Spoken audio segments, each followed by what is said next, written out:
मौजूद हैं। आपके हम कुछ सवाल लेने की कोशिश करेंगे। 30 मिनट का वक्त हमने उसके लिए तय कर रखा है। इस तरह से ये 2 घंटे की बहस पूरी होगी।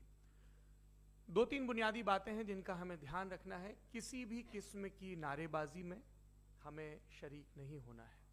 ये हल्ला गुल्ला नहीं है, क्योंकि पूरी दुनिया देख रही है, तो एक नज़ीर कायम करनी है, एक उदाहरण लोगों के सामने रखना है कि पढ़े लिखे लोग इत्तेफाकी और ना इत्तेफाकी रखते हुए भी, एक दूसरे से सहमति और असहमति रखते हुए भी बात कह सकते हैं।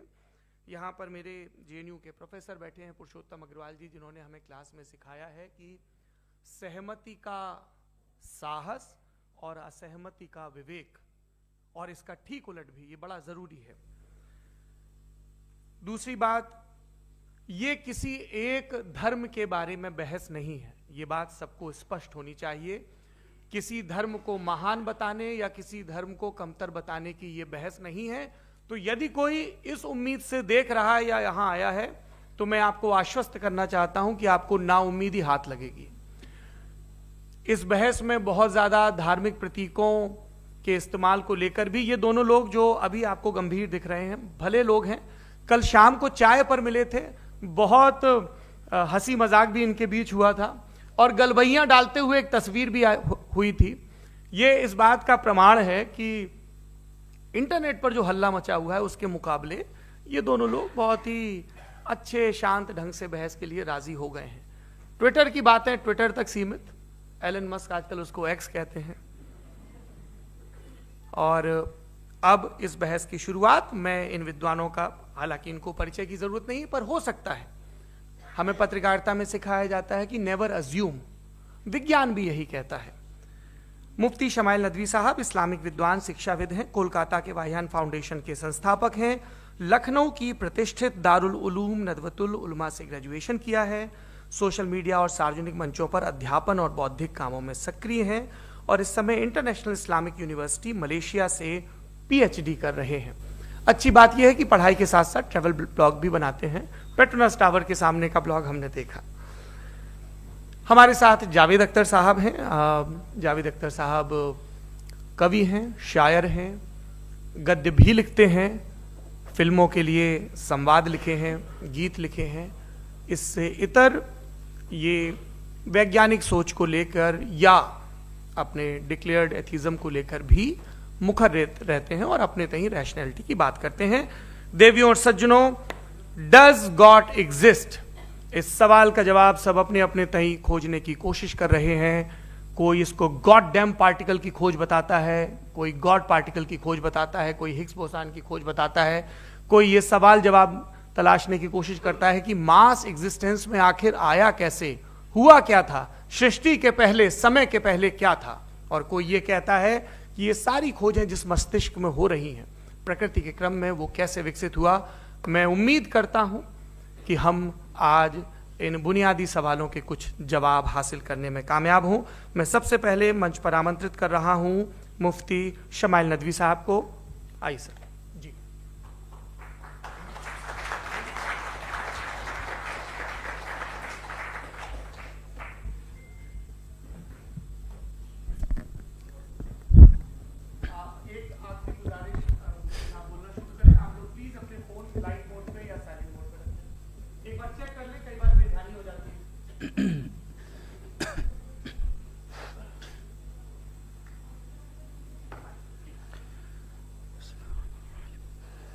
तमाम तारीफ़ें उस क्रिएटर के लिए जिसने इस यूनिवर्स को एक मकसद के तहत पैदा किया है।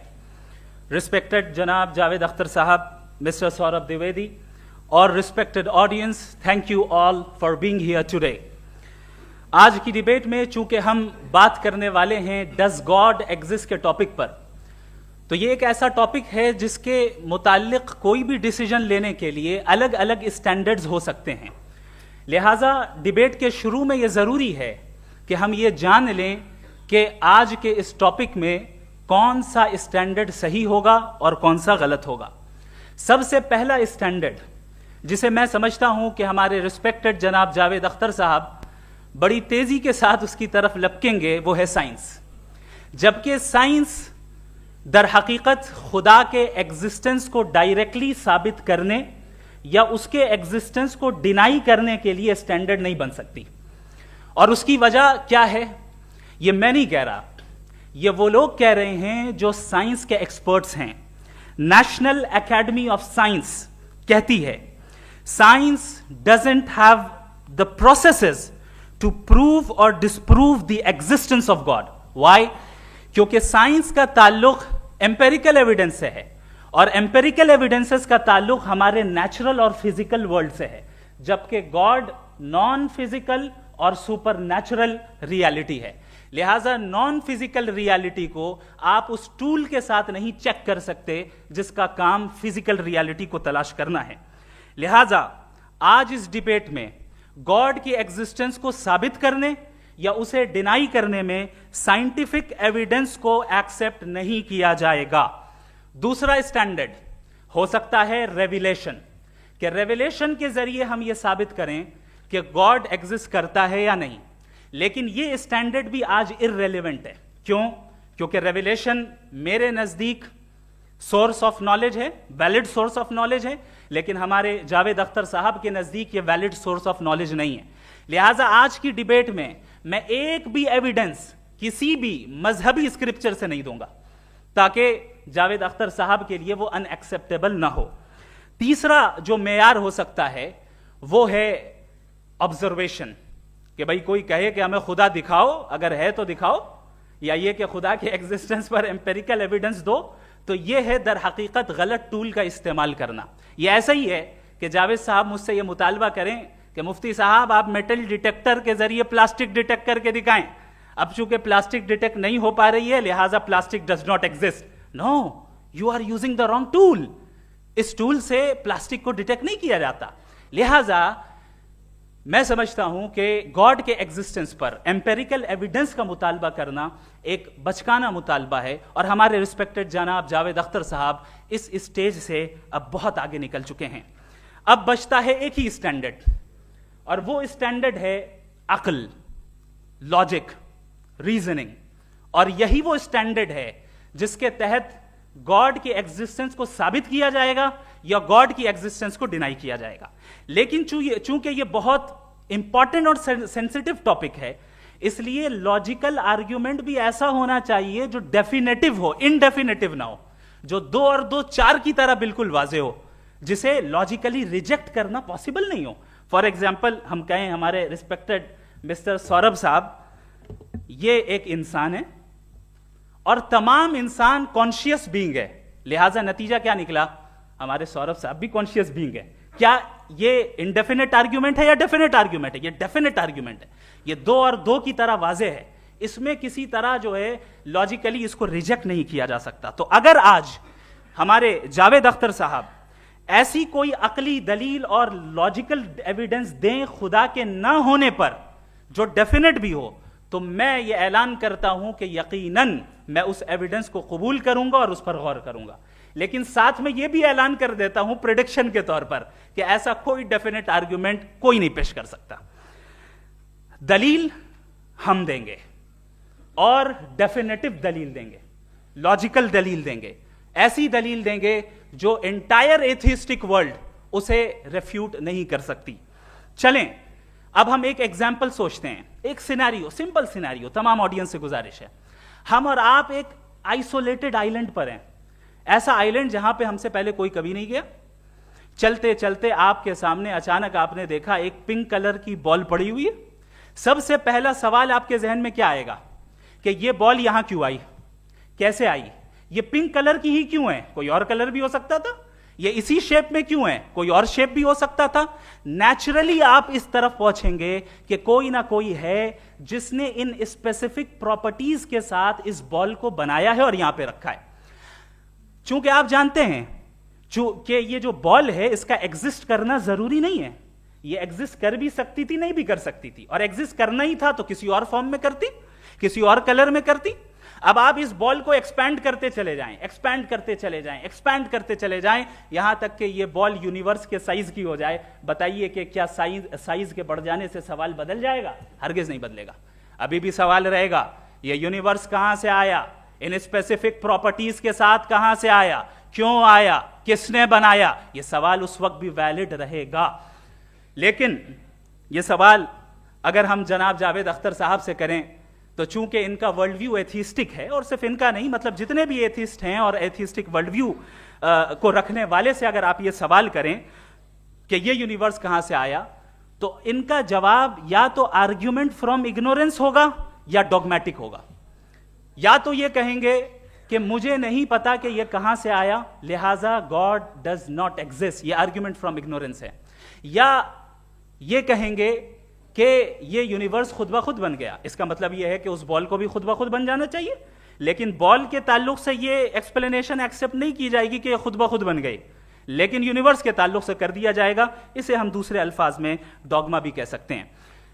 दूसरी चीज, हमारे जावेद अख्तर साहब जरूर गॉड ऑफ गैप्स की मिसाल भी जरूर देंगे, और मिसाल देंगे कि पहले जमाने में बिजलियां कड़कती थी तो लोगों ने किसी एक खुदा की तरफ, और बारिश होती थी तो दूसरे खुदा की तरफ मंसूब कर दिया, उनके पास दलील नहीं थी। यह हमारा वर्ल्ड व्यू है ही नहीं, यह हमारा वर्ल्ड व्यू है ही नहीं, क्योंकि नेचुरल फेनोमेना के प्रोसेस की इंटरप्रिटेशन को जान लेने से यह कहां से साबित हो गया कि गॉड एग्जिस्ट नहीं करता है। इस पर मैं इंशाअल्लाह अभी आगे बात करूंगा। आप हजरात ये भी देखेंगे, और मैं ये एक्सपेक्ट करता हूं कि हमारे रिस्पेक्टेड जनाब जावेद अख्तर साहब जरूर इमोशनल आर्ग्यूमेंट्स भी देंगे, जो कि एक लॉजिकल फेलेसी है जब बात आती है ट्रुथ को डिसाइड करने में। क्यों? मिसाल के तौर पर वो कहेंगे कि अगर गॉड है तो ईविल क्यों एग्जिस्ट करता है, जबकि मैं कहता हूं ईविल का एग्जिस्ट करना गॉड के एग्जिस्ट करने की दलील है, उसके खिलाफ नहीं है। चूंकि अगर गॉड है तो हम सब उसके सामने अकाउंटेबल हैं, और अगर हम अकाउंटेबल हैं तो अकाउंटेबिलिटी के लिए ईविल का मौजूद होना जरूरी है, उसके बगैर हम अकाउंटेबल नहीं हो सकते। और अगर हम अकाउंटेबल नहीं हैं तो हम जनाब जावेद अख्तर साहब से पूछेंगे कि आप बताएं कि फिर सफरिंग इस दुनिया में क्यों है? अगर खुदा नहीं है तो सफरिंग क्यों है? और उन लोगों के जज्बे का क्या जिनके अंदर सफरिंग के बाद इंतकाम लेने का जज्बा पाया जाता है और वो इस दुनिया से ऐसे ही चले गए, क्या उनकी सारी तकलीफें बेकार चली जाएंगी?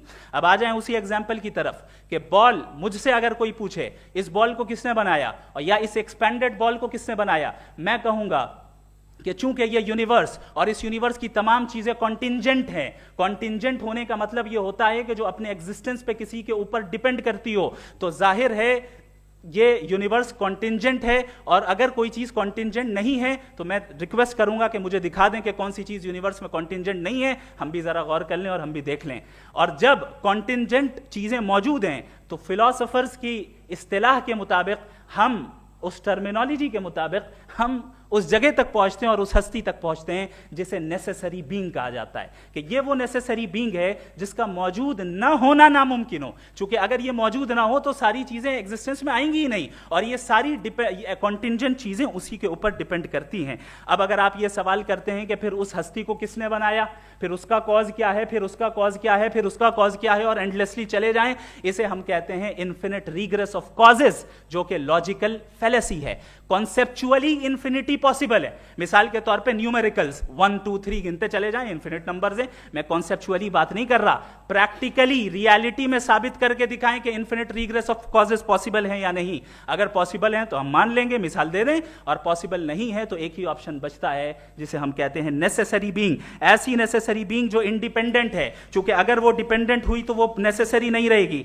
ऐसी इंडिपेंडेंट बीइंग जो इटर्नल है, अगर वो इटर्नल नहीं होगी, उसकी बिगिनिंग होगी तो वो खुद कॉन्टिंजेंट है। ऐसी बीइंग जो पावरफुल है, क्योंकि कॉन्टिंजेंट को एक्चुअलाइज करने के लिए पावर चाहिए। ऐसी बीइंग जो इंटेलिजेंट है और नॉलेजेबल है, क्योंकि ये यूनिवर्स स्पेसिफिक फॉर्म और स्पेसिफिक लॉज ऑफ नेचर के तहत प्रिसाइजली चल रहा है। थैंक यू मुफ्ती साहब। मैं इन दलीलों के बाद जावेद अख्तर साहब से गुजारिश करूंगा, आप बैठ के बोलना चाहेंगे? जी।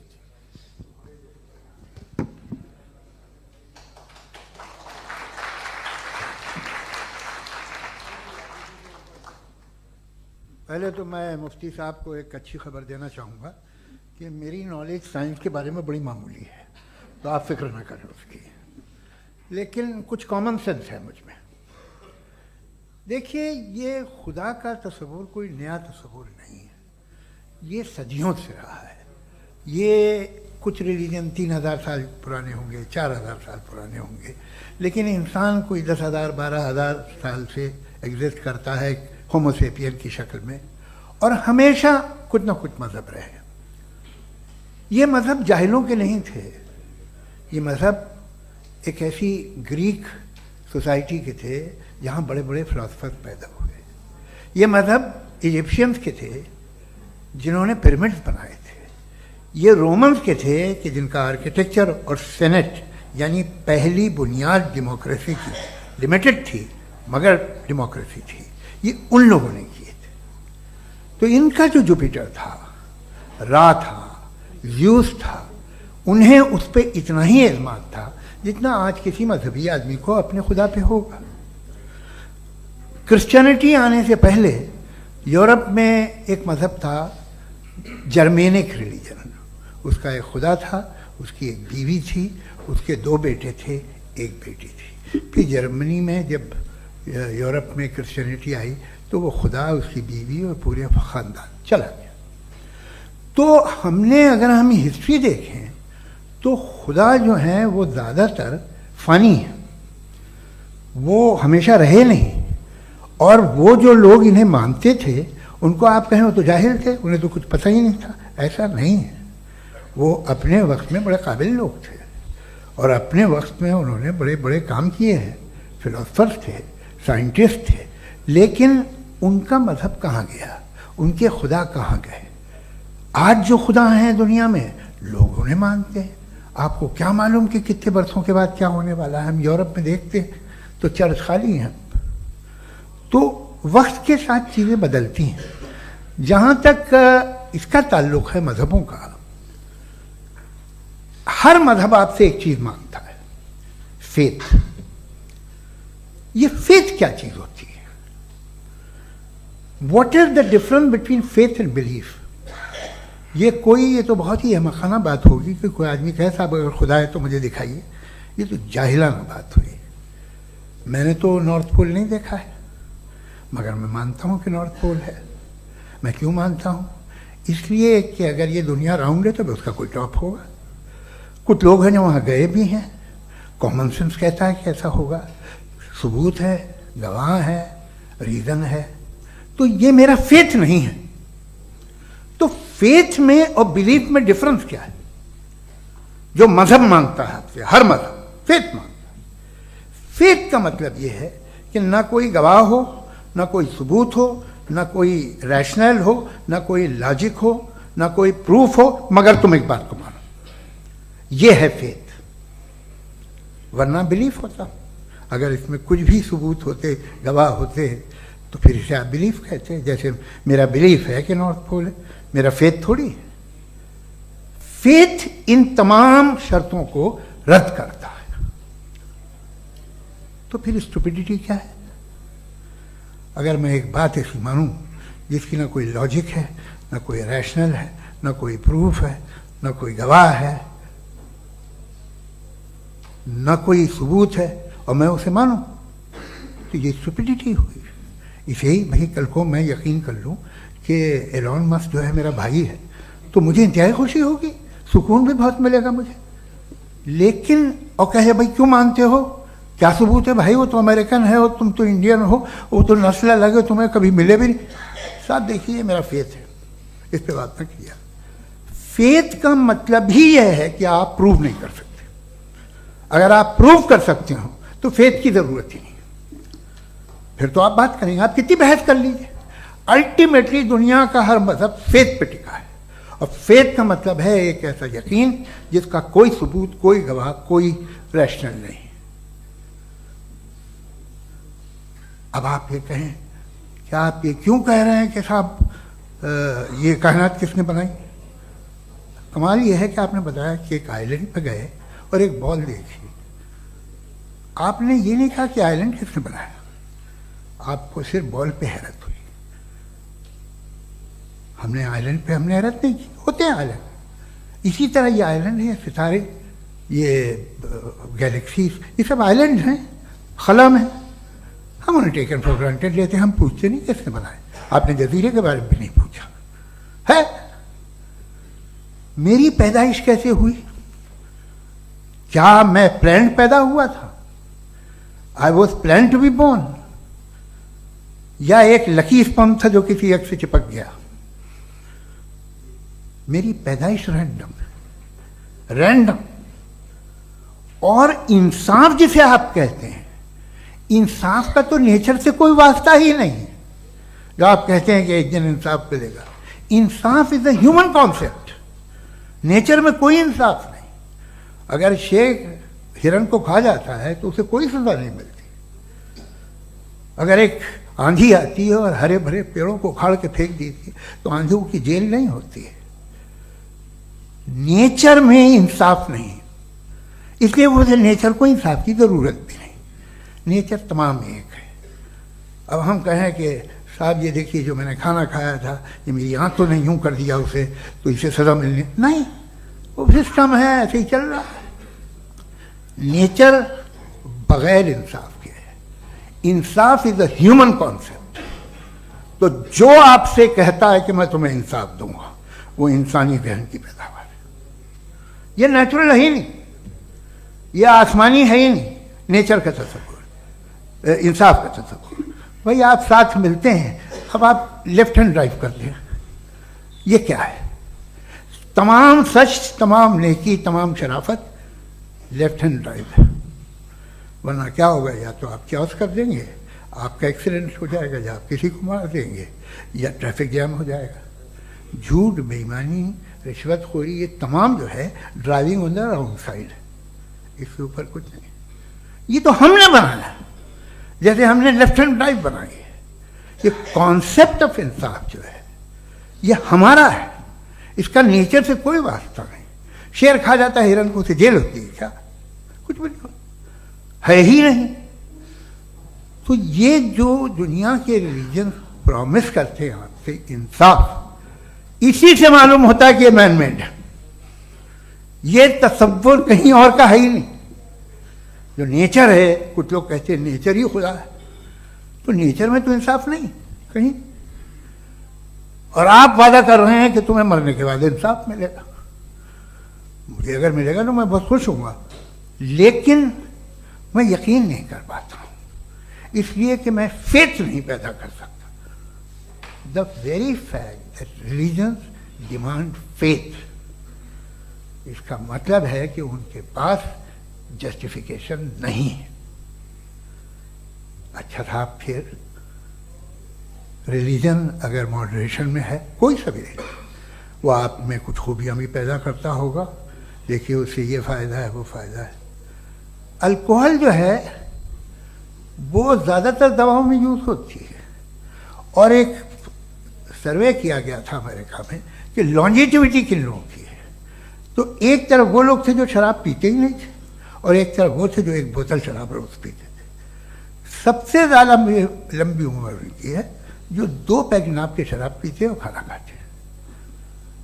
मगर हम शराब को बुरा समझते हैं, मैं भी बुरा समझता हूँ। क्यों? ऐसा होता नहीं। कुछ चीज़ों में आदत होती है कि वो बढ़ती है। आज तक में एक आदमी दूध पीता है, आप 10 साल बाद भी मिलेंगे तो एक ही गिलास पीता होगा। ऐसा नहीं होता, सुबह से दूध पीता रहता है। मिल्कोहलिक मैंने नहीं देखे, अल्कोहलिक होते हैं। ये टेंडेंसी है मजहब की कि वो बढ़ता है, जैसे कैंसर बढ़ता है, जैसे शराब बढ़ती है। कुछ लोग होंगे जो उसे सही तरह से यूज़ करते हैं। मुझे यकीन है कि हमारे मुफ्ती साहब भी उनमें से एक हैं, इनसे बहुत खुशी हुई मुझे इनसे मिलकर।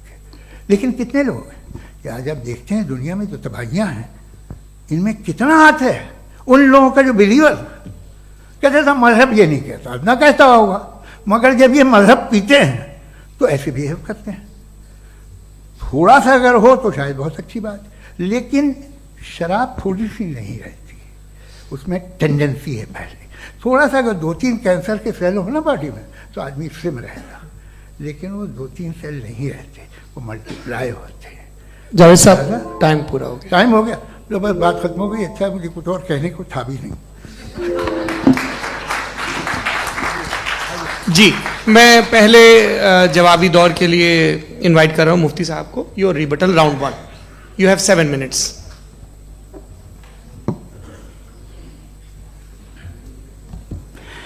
Thank you very much Javed साहब। आपकी बात को सुनकर बड़े महजूज हुए हम लोग। महजूज, डू यू अंडरस्टैंड?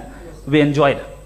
ओके, अब थोड़ा सा लॉजिकली उसको हम लोग देखते हैं। दरअसल हम लोगों ने कल गुजारिश की थी मुफ्ती साहब से भी, जावेद साहब से भी, कि हिंदुस्तानी जबान आम फहम सबको समझ में आ जाए और जहां कहीं आप मुश्किल शब्द इस्तेमाल करें वहां बताते भी चलें।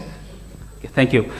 तो सबसे पहले हमारे रिस्पेक्टेड जावेद साहब ने हवाला दिया कि खुदा फानी है, कितने मजहब आगे चले गए, किसी ने जुपिटर को खुदा माना, किसी ने किसी को माना। मैं कहता हूं जिसने कॉन्टिंजेंट चीज को खुदा माना, गलत माना, वो खुदा ही नहीं, वो खुदा ही नहीं है।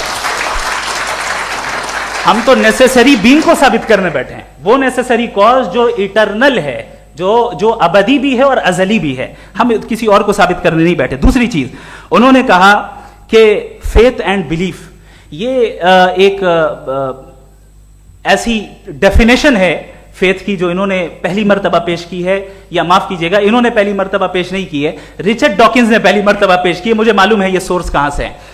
एपिस्टेमोलॉजिकली फेथ और बिलीफ का फर्क आप इस तरह नहीं कर सकते सर। फेथ सही भी होता है, गलत भी होता है, बिलीफ सही भी होता है, गलत भी होता है। जो लॉजिक, रीजन और एविडेंस से बैक्ड होगा वो फेथ सही होगा। और आप जिस फेथ की बात कर रहे हैं कि इलॉजिकल है और उसके पीछे नहीं है, तो we are on the same page. हम नहीं मानते उस फेथ को, जो फेथ ऐसा हो जिसके पीछे कोई लॉजिक ना हो, एविडेंस ना हो, हम नहीं मानते। हम तो उस फेथ के कायल हैं जिसके पीछे लॉजिक हो और एविडेंस हो। तो बिलीफ सही भी होता है, गलत भी होता है, फेथ भी सही होता है और गलत भी होता है। तो आज फेथ और बिलीफ के डिफरेंस पे बात नहीं हो रही। आज आप चाहे फेथ एक्सेप्ट कर लें या बिलीफ एक्सेप्ट कर लें, आज ये बात होगी कि ट्रूथ क्या है, चाहे ट्रू बिलीफ सही है या ट्रू फेथ सही है, और फॉल्स फेथ क्या है और फॉल्स बिलीफ क्या है, बात इस पे हो रही। दूसरी चीज इन्होंने पूछा स्टुपिडिटी फिर क्या है। अगर फेथ रिलीजन स्टुपिडिटी नहीं है तो और क्या है, चूंकि फेथ का मुतालबा करते हैं तो स्टुपिडिटी क्या है। मैं कहता हूं स्टुपिडिटी एथिज्म है। उसकी वजह यह है कि आप एक सड़क पे जा रहे हो और आप किसी गार्डन में जाएं और देखें वहां लिखा है फूलों के साथ I love Javed Akhtar, and I really do, I love you sir. So जब आप वहां पर पहुंचे तो वहां पहुंचकर अब ये बताएं, क्या आप ये कहेंगे wow what a natural selection, ये क्या नेचुरल सिलेक्शन है? नहीं, ये प्रिसाइजली डिजाइंड है, इसके पीछे डिजाइनर है। लिहाजा अगर कोई एक ऐसी कॉमन सेंस की बात को कबूल नहीं कर रहा है कि यूनिवर्स जो इतने प्रिसाइजली काम कर रहा है, हम कह दें कि खुद ब खुद बन गई, मैं समझता हूं इससे बड़ी स्टुपिडिटी और कुछ नहीं है। ये रैशनल चीज है। फिर हमारे सर ने कहा कि आपने बॉल पे फोकस किया, आइलैंड पे फोकस नहीं किया। अरे आइलैंड को किसने बनाया यही समझाने के लिए तो बॉल की मिसाल दे रहा हूं। और बॉल भी कॉन्टिंजेंट है, आइलैंड भी कॉन्टिंजेंट है, दोनों नेसेसरी बीइंग का मुतालबा करते हैं। आगे इन्होंने कहा कि नेचर में कोई इंसाफ नहीं है। हम डिसाइड करते हैं कि मोरालिटी क्या होती है, इंसाफ क्या होता है।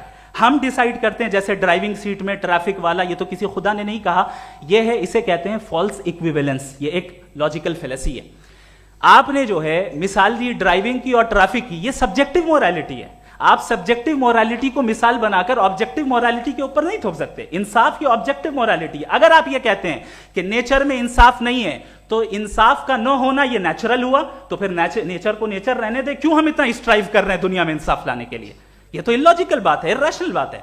इसलिए बहुत सी चीजें ऐसी हैं जो ऑब्जेक्टिवली जो है इविल या गुड हैं, और बहुत सी चीजें ऐसी हैं जो सब्जेक्टिवली हैं। सब्जेक्टिवली जो मोरल होता है या इमोरल होता है, उसको हम सोशल कंसेंसस से या पर्सनल प्रेफरेंस से डिसाइड करते हैं। लेकिन जो ऑब्जेक्टिव मोरालिटी है, जिसमें इंसाफ आया, जो इन्होंने बार बार रिपीट किया, ये ऑब्जेक्टिव है, सब्जेक्टिव नहीं है। अगर आप कहते हैं ये सब्जेक्टिव है, तो मेरा सवाल आपसे ये है, क्या सोशल कंसेंसस के जरिए अगर जुल्म को सही करार दे दिया जाएगा तो आप जुल्म को जस्टिफाई करेंगे? दूसरी चीज इन्होंने यह कहा कि 2 पैक शराब पी लें तो वो उतने पे नहीं रहता, बढ़ जाता है। यही मामला मजहब के साथ है। 2 पैक आप पी लें, बढ़ेगा। तो ये एक ऐसी मिसाल है, इसको कहीं भी फिट कर लें कि आप एथिज्म पे जब फिट करें, जब आप 2 पैक एथिज्म का लेंगे ना, तो वो बढ़ बढ़ के नॉर्थ कोरिया बनेगा। Thank you.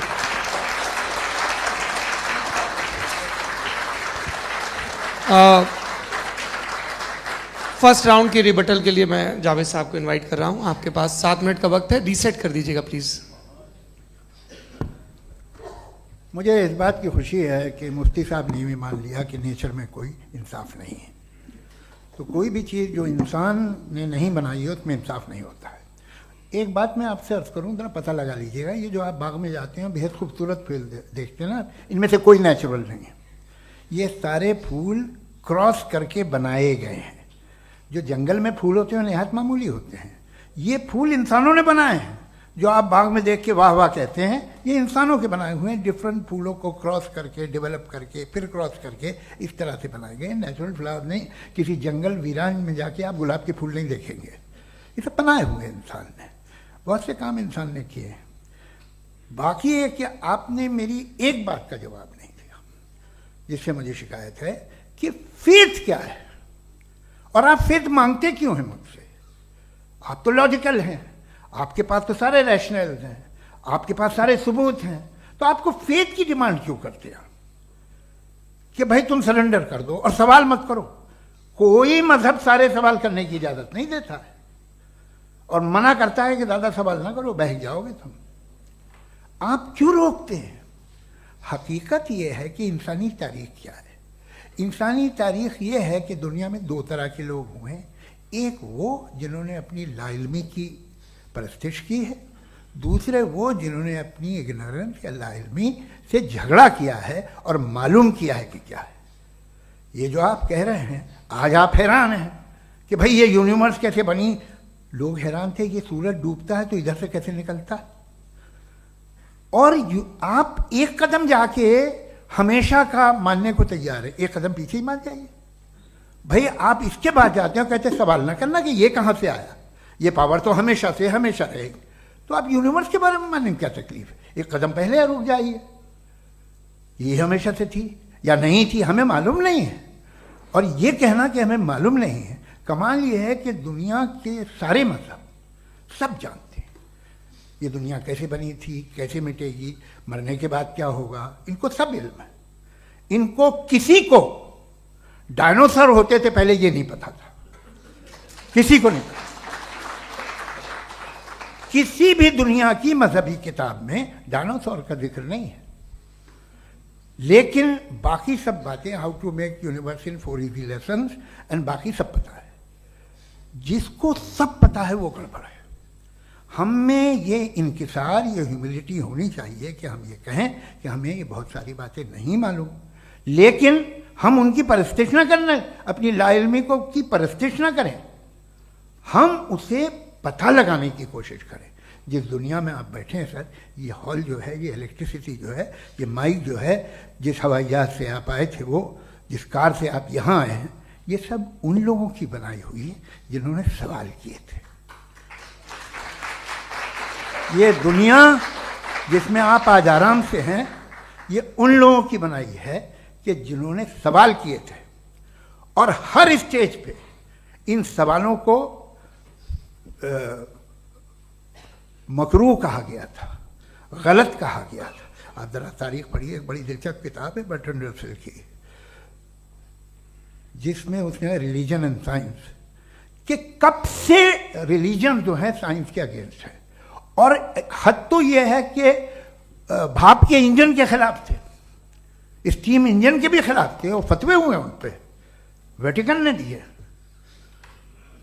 तो ये हमेशा, अभी जैसे ही ये राइट विंगर आते हैं अमेरिका में पावर में, तो वो जो अपना ये क्या बोलते हैं उसे, सीड क्या वर्ड है, सीड क्या जो, हाँ नहीं सीड जो होते हैं जिस पे जी, नहीं भाई, वो जो ह्यूमन बॉडी के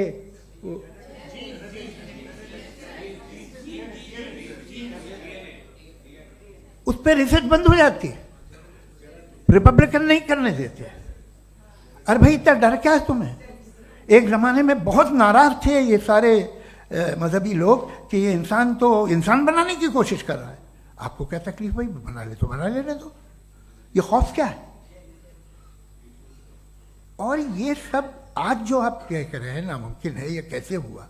मुझे एक किस्सा याद आता है। जब मैं 6ठी क्लास में था तो मैं मैथमेटिक्स में बहुत वीक था, तो एक टीचर रख दिया गया, उसने 1 2 3 4 5 6 7 तो सिखा दिया मुझे। वो दिन मैं भूल नहीं सकता हूँ मुफ्ती साहब, जिस दिन उसने ये बताया कि 1/2 क्या होता है और 3/4 क्या होता है। मुझे ऐसा लगा कि मेरा सर बीच से फट जाएगा। यह आदमी कह रहा है कि जो दीवार के अंदर जाओ वॉक करते हुए। आज हंसता हूं मैं इस बात पे।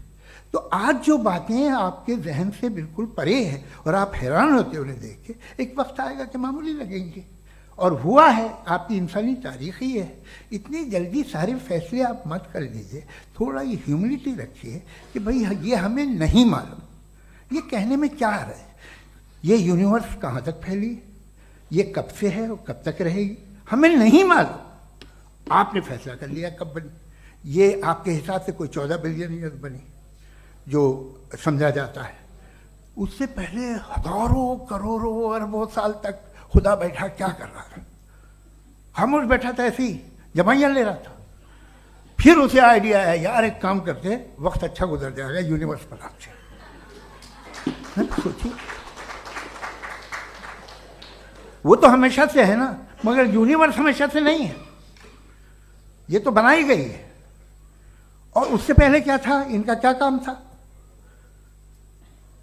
कैसी बात है, ये बड़ा आसान है। जो बात हमें आज धीरे धीरे पता चली है, बरसों 2000 और 2500 साल पहले आपको किसी ने बता दिया कि क्या था, आप मान गए। और तब से वही मान रहे हैं जो 2500 साल पहले कहा गया था। सब कुछ बदल गया है, सॉल्व हो रही हैं चीज़ें। अभी साइंस बिल्कुल दावा नहीं करती, या कोई फिलोसफर ये दावा नहीं करता कि हमें सब मालूम, बल्कि वो कहता है कि हमें जितना मालूम होता है उससे ये मालूम होता है कि हमें कितना कम मालूम। तो हम अपनी जहालत से लड़े, उसकी परस्तिश न करें। जी, time. Thank you so much. मैं तर्कों की श्रृंखला में राउंड 2 के लिए मुफ्ती साहब को आमंत्रित कर रहा हूं। आपके पास एक बार फिर से 7 मिनट का वक्त है। शुक्रिया। जनाब जावेद अख्तर साहब कई मर्तबा दोहरा रहे हैं कि फेथ का मतलब बताइए, फेथ का मतलब बताइए। मैंने बता दिया, फेथ सही भी होता है, गलत भी होता है। और आज हम फेथ पे बात नहीं कर रहे, हम ट्रुथ और डज गॉड एग्जिस्ट पे बात कर रहे हैं।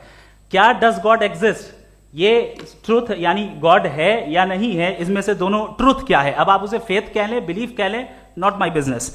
उसके बाद आपने कहा कि भाई सवाल करने से मजहब रोकता है। मैं कहता हूं जो रोकता है वो रोकता होगा, मैं नहीं रोकता। बल्कि सवाल करें, सवाल करना चाहिए। सवाल कर करके तो हम आगे बढ़ते हैं, तरक्की करते हैं, और इसीलिए मैं आज यहां पे आया हूं। लेकिन सवाल सिर्फ खुदा से नहीं होगा, आपसे भी होगा। सवाल एथिज्म से भी होगा, सवाल सिर्फ मजहब से नहीं होगा, सबसे होगा। और आज मैं सवाल करूंगा और उम्मीद है कि आप जवाब देंगे। अभी तक आपने वैसे कॉन्टिंजेंसी आर्गुमेंट का कोई जवाब नहीं दिया। चलें, आपने कहा यूनिवर्स के बारे में इटर्नल क्यों नहीं बोल देते। ये चूंकि लॉजिकली पॉसिबल ही नहीं है कि यूनिवर्स इटर्नल हो। यूनिवर्स एक कॉन्टिंजेंट चीज है जो टाइम एंड स्पेस के पाबंद है, टाइम एंड स्पेस से बाउंड है। जो टाइम एंड स्पेस से बाउंड होगा वो कॉन्टिंजेंट होगा, जो कॉन्टिंजेंट होगा वो उसकी बिगिनिंग हुई होगी, जिसकी बिगिनिंग हुई होगी वो इटर्नल नहीं हो सकता। ये तो कॉमन सी बात है। आपने कहा कि किसी मजहबी किताब में डायनासोर का जिक्र नहीं है। अफसोस कि आज तक किसी मैथमेटिक्स की किताब में मुझे डायनासोर का जिक्र नहीं मिला।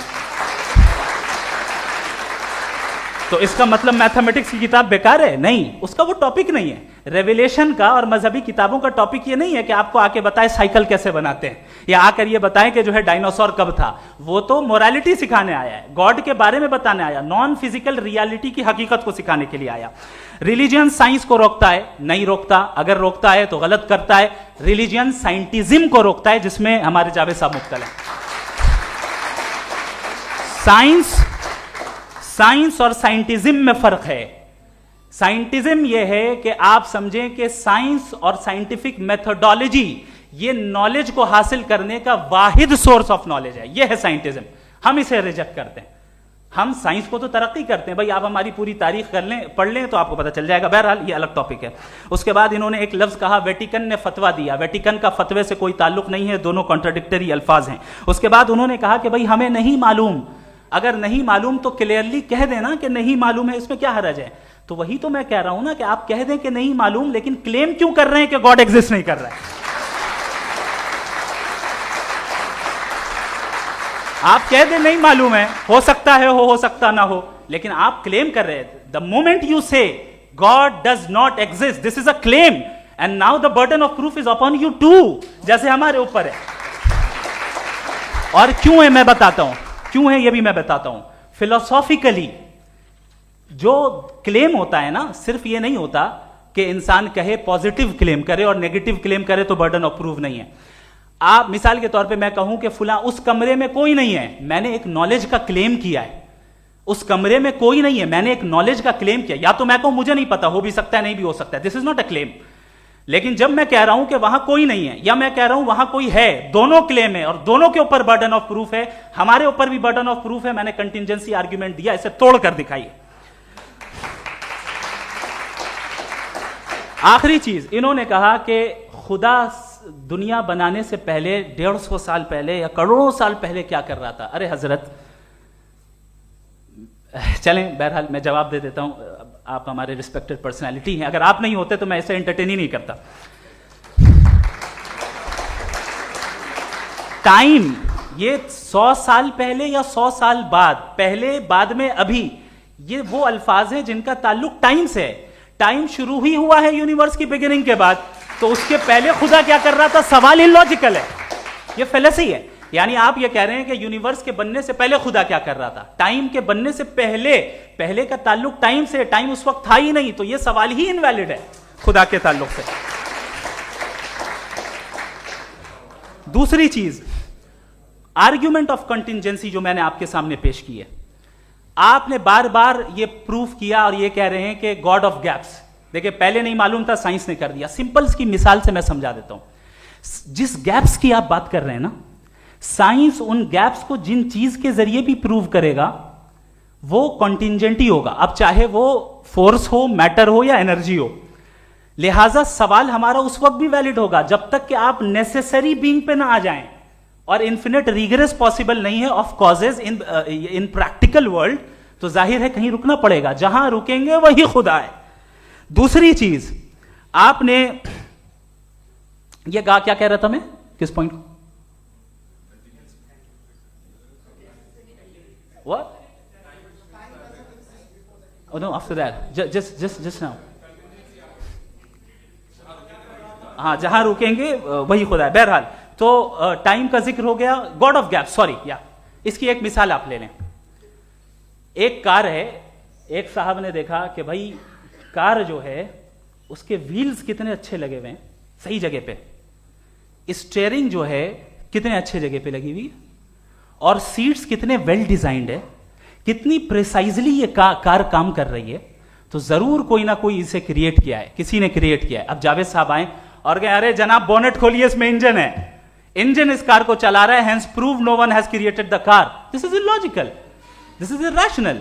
आपने इंजन के जरिए उस गैप को तो साबित किया, लेकिन क्या उससे कार की जो क्रिएशन है और उसका जो क्रिएटर है ये इम्पॉसिबल हो जाए, ऐसा पॉसिबल है? उसका सवाल खत्म हो जाए, ऐसा पॉसिबल है? नहीं। आपने गैप्स को फिल करके, कॉन्टिंजेंट चीजों से गैप्स को फिल करके हमारे ऑब्जर्वेशन को और ब्रॉड कर दिया। अब हमें और पता चल गया कि ये जो कार है इसका सिस्टम कितना ज्यादा कॉम्प्लेक्स है। पहले कम समझते थे, अब कॉम्प्लेक्सिटी और ज्यादा वाजे हो गई। अब हमें समझ में आ रहा है कि हमारी सर्टेनिटी और बढ़ गई कि जरूर इस कार को किसी ना किसी ने बनाया। यही मामला यूनिवर्स का है। साइंस हमेशा फिजिकल वर्ल्ड की चीजों को ही फिल करती जाएगी और फिजिकल चीजों से ही करती जाएगी, चूंकि एम्पेरिकल एविडेंस का ताल्लुक फिजिकल वर्ल्ड से है। आप साइंस के जरिए मेटाफिजिकल रियलिटी को कभी साबित नहीं कर सकते। ये रॉन्ग टूल का इस्तेमाल करना है। ये वही काम है कि आप मेटल डिटेक्टर से प्लास्टिक डिटेक्टर करने चलें, जो कि जाहिर है सही नहीं है। Thank you.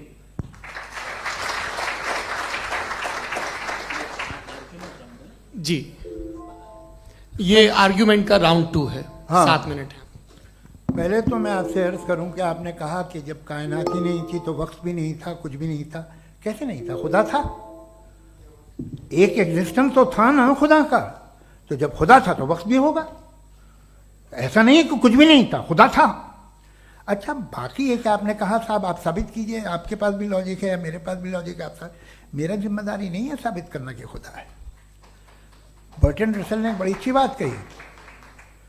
बर्टन रसल ने बड़ी अच्छी बात कही। मैं आपसे अगर ये दावा करूं कि एक चाय की केतली मरीख के चारों तरफ घूम रही है, मार्स के चारों तरफ, तो ये आपका काम नहीं है कि आप साबित करें कि कोई चाय की केतली नहीं है। ये मेरा काम है, मैंने दावा किया है। ये दावा तो मजहबी लोग करते हैं कि खुदा है, मैं क्यों साबित करूं कि नहीं है? जब तक आप मुझे कन्विंस नहीं कर देंगे मैं नहीं मानूंगा। आपकी जिम्मेदारी है, मेरी जिम्मेदारी नहीं है। दोयम ये कि ये जो आप कह रहे हैं, जो गैप्स हैं, ये गैप जब जब किसी मजहब को चैलेंज करते हैं, जब ऐसा कोई बात आती है तो हंगामा हो जाता है कि जब वो चैलेंज करें किसी फेथ को। ये तमाम साइंस जो है इसे मुख्तलिफ जगहों पे मुख्तलिफ वक्तों में मजहब ने रोकने की कोशिश की है। ये किताब है religion and science Bertrand Russell की, पढ़िएगा, अच्छी लगेगी आपको। तारीख ही है साइंस, मजहब की साइंस से उसका यही रिश्ता है। अच्छा, अब ये हम सोचें कि बहरहाल ये वजूद जो है मजहब और ये बिलीव इन गॉड इंसान को बेहतर बना देता है, तो एक काम कीजिए, हिंदुस्तान वर्ल्ड का नक्शा लीजिए और मार्क कीजिए कि रिलीजन कहाँ कहाँ ज़्यादा है, कहाँ कहाँ, चाहे वो लैटिन अमेरिका हो या मिडल ईस्ट हो या फार ईस्ट हो या हिंदुस्तान के वो इलाके जहाँ मजहबियत ज़्यादा है। रख दीजिए नक्शा अलग। अब दूसरा नक्शा कि कहाँ कहाँ नाइंसाफ़ी, रिप्रेशन, औरतों के हुकूक की पामाली, जुल्म, डिक्टेटरशिप कहाँ है, नक्शा एक ही होगा। तो आप मुझे बताएं कि जो इसका तरकीब इस्तेमाल क्या है, खुदा का तरकीब इस्तेमाल तो बताइए। आप छोटी सी दवा सड़क पे बेचते हैं उसकी भी तरकीब इस्तेमाल बताते हैं। इसके इस्तेमाल से तो फायदे नहीं हुआ किसी को। जो सारे के सारे खराब मुल्क हैं, खराब समाज है, वो सारे जुल्म खुदा के नाम पे करते हैं। वो गलत करते हैं, सही करते हैं, मुझे क्या लेना देना उससे। इस्तेमाल से मालूम होता ना। एक विस्की की बोतल कभी शायद देखी हो आपने, लाल रंग की होती है, उस पर रोशनी और छपड़ा इंतहाई खूबसूरत लगती है, क्या बिगाड़ रही है किसी का? उसका इस्तेमाल गलत है, इसलिए आप उसे नापसंद करते हैं। इसका इस्तेमाल गलत है, इस तसव्वुर का इस्तेमाल ही गलत है और हमेशा से गलत हुआ है। आप देख लीजिए, इंसानी तारीख देख लीजिए, आज देख लीजिए, हिंदुस्तान देखिए, दुनिया देख लीजिए, क्या हो रहा है। इसे कैसे इस्तेमाल कर रहे हैं फेथ वाले लोग? क्या फेयर हैं, जस्ट हैं, जो अपने खुदाओं पे यकीन रखते हैं? वो किस तरह के लोग हैं? वो लोगों को इंसाफ देते हैं, वो बेहतर इंसान बने। तो इस दवा का फ़ायदा क्या है? चलो बहुत फ़ायदा हो रहा तो मैं इस्तेमाल कर लूँगा, मुझे तो इस दवा का कोई फ़ायदा दिखता ही नहीं। मुझे तो ऐसा लगता, मैं एक और बात बताऊँ, अगर कोई आदमी मजहबी है और अच्छा आदमी है तो मैं उसकी बहुत इज्जत करता हूँ, इसलिए कि मेरा ख्याल है मजहबी आदमी का अच्छा होना मुझसे अच्छा होने से ज़्यादा मुश्किल है। भाई हर चीज़ की एक लिमिट है। आप इतना भाग सकते हैं, इतना नहीं भाग सकते, इतना वजन उठा सकते, इतना नहीं उठा सकते, इतना दूर देख सकते हैं, इतना दूर नहीं देख सकते। उसी तरह कॉमन सेंस कहता है कि आप में नेकी का भी एक कोटा होगा। अब आप अगर सुबह जाते हैं अपनी इबादत गाह और इबादत करते हैं तो बाहर निकलते हैं तो आप तो यही महसूस करते हैं कि आपने एक बहुत अच्छा काम किया, आपकी नेकी का एक बहुत बड़ा कोटा खर्च हो गया जिससे किसी का कोई फ़ायदा नहीं। मैं तो नहीं जाता हूँ तो मुझे तो किसी को खाना खिलाना पड़ेगा, किसी बेवा की मदद करनी पड़ेगी। मैं अपना कोटा कैसे कंज्यूम करूँ? आप अपना कोटा सारे मजहबी लोग इंतहाई यूजलेस कामों में यूज़ करते हैं। उसके बाद भी अगर आप में बच्ची है थोड़ी सी शराफत तो भाई वाह, क्या बात है।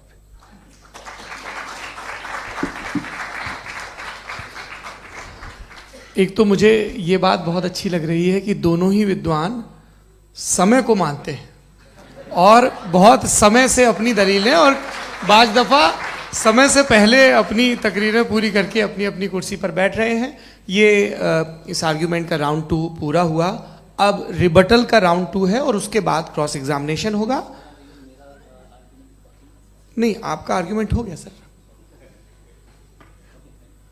हमारे यहाँ स्कूल के सिलेबस में पंच परमेश्वर कहानी पढ़ाई जाती है, प्रेमचंद जी की लिखी हुई। आप निश्चिंत रहिए, आपके कोई राउंड में मिस नहीं होने दूंगा। रिबटल का राउंड 2 मुफ्ती शमाइल नदवी साहब।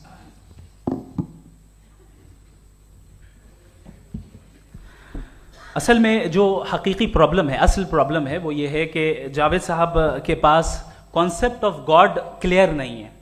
इन्होंने कहा कि कायनात से पहले खुदा तो था, तब भी तो टाइम होगा। ये टाइम कायनात का हिस्सा है। हम खुदा, उस खुदा को मानते हैं, नेसेसरी बीइंग का टाइमलेस होना जरूरी है, चूंकि वो टाइम का क्रिएटर है। जब उसने टाइम को क्रिएट किया तो वो खुद टाइम पे कैसे होगा?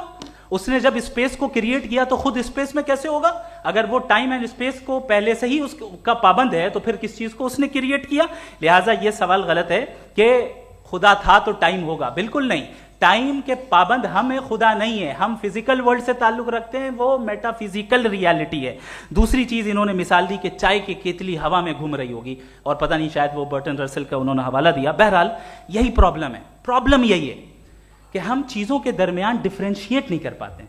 ये जो आपने मिसाल दी ये इमेजिनेशन है, और मैं जो साबित कर रहा हूं वो लॉजिकल नेसेसिटी है। आप इमेजिन करने आए तो कुछ भी करें, जुपिटर में पिंक एलिफेंट होगा, यूनिकॉर्न होगा, करें, उससे कायनात पे क्या फर्क पड़ता है? उससे आप लॉजिकल नेसेसिटी साबित नहीं कर सकते। मैं तो उस प्राइम कॉज की बात कर रहा हूं, उस नेसेसरी बीइंग की बात कर रहा हूं जिसके बगैर इस कायनात का एग्जिस्टेंस मुमकिन नहीं है। दूसरी चीज, मजहब को साइंस चैलेंज करती है वगैरह वगैरह, ये हमारा टॉपिक ही नहीं है। मैं इस पे बात करूंगा तो फिर मेरा वक्त चला जाएगा। मजहब के ऊपर चूंकि हमारी डिस्कशन नहीं है, साइंस को मजहब और बिलखुसूस मैं और हमारा वर्ल्ड व्यू कम अज कम साइंस को पीछे नहीं करता है, साइंटिज्म की मजम्मत करता है। इसकी वजाहत मैंने पहले कर दी। दूसरी चीज इन्होंने कहा वर्ल्ड का नक्शा लीजिए, वर्ल्ड मैप लीजिए, दो अलग अलग जगह की। हजरत मैंने ये होमवर्क किया था, और मैंने मिडिल ईस्ट का एक नक्शा लिया और यूरोप का एक नक्शा लिया। ये मजहबी इलाका और ये लिबरल और एथीस्ट इलाका। मुझे पता चला कि सबसे ज्यादा रेप केसेस जो हैं वहां पर है।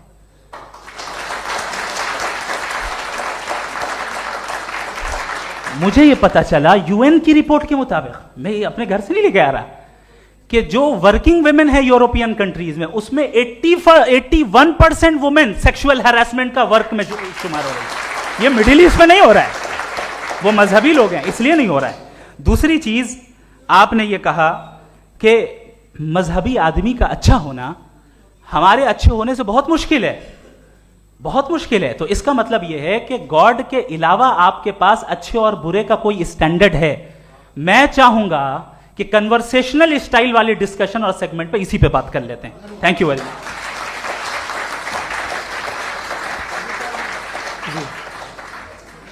ये रिबटल का राउंड 2 है। आपके पास 5 मिनट का वक्त है, और इसके बाद क्रॉस एग्जामिनेशन शुरू करेंगे। आप चाहें तो जो इन्होंने सवाल पूछे उनके जवाब आप रिबटल में भी दे सकते हैं। जी जी, देखिए पहले तो ये बात कि ये मिसाल गलत नहीं है, गलत है।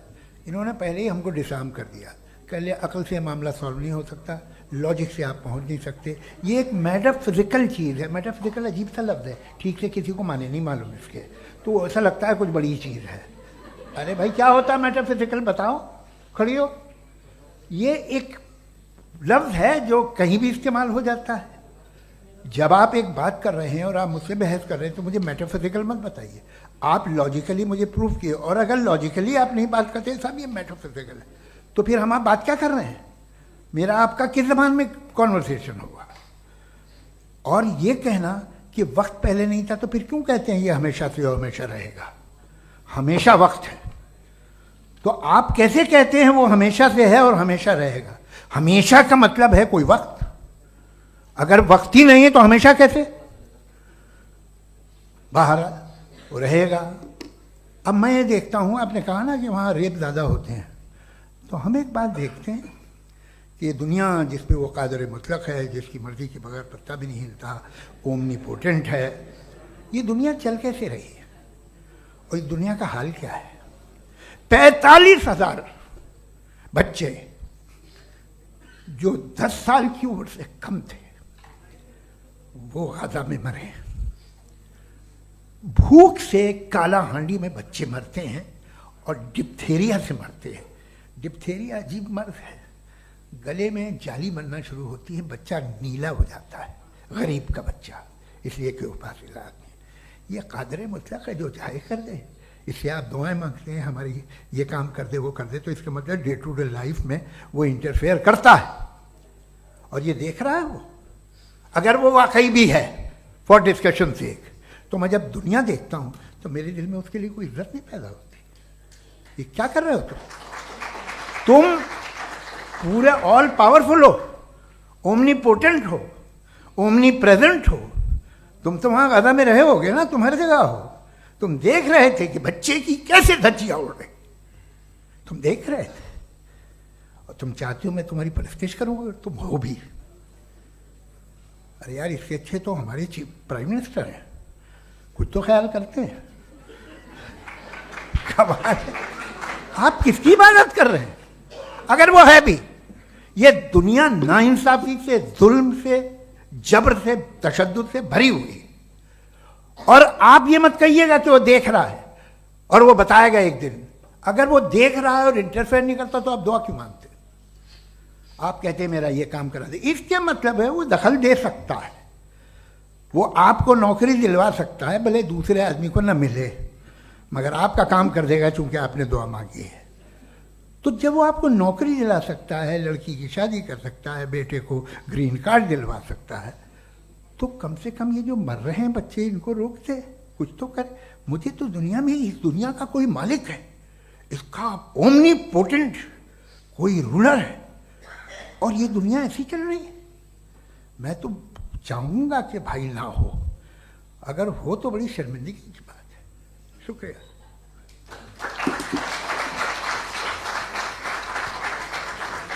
देवियों और सज्जनों, इस बहस के 2 राउंड और 2 रिबटल पूरे हो चुके हैं। अब सबसे ज़रूरी और सबसे मुश्किल राउंड शुरू हो रहा है, क्रॉस एग्जामिनेशन का। अब इन विद्वानों की सज्जनता की एक परख भी होगी और वक्त हमने 16 मिनट का तय किया है।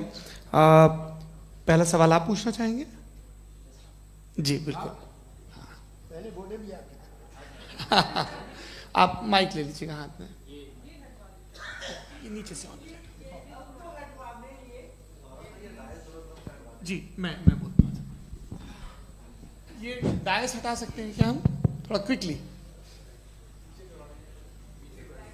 डायस पीछे कर दीजिए बस थोड़ा सा, है, ताकि ये जो दाएं बाएं लोग बैठे हैं, इसे हटा ही दीजिए। अब हम वहाँ तो जाने वाले नहीं। आराम से आराम से दोनों तरफ से हटा दीजिए।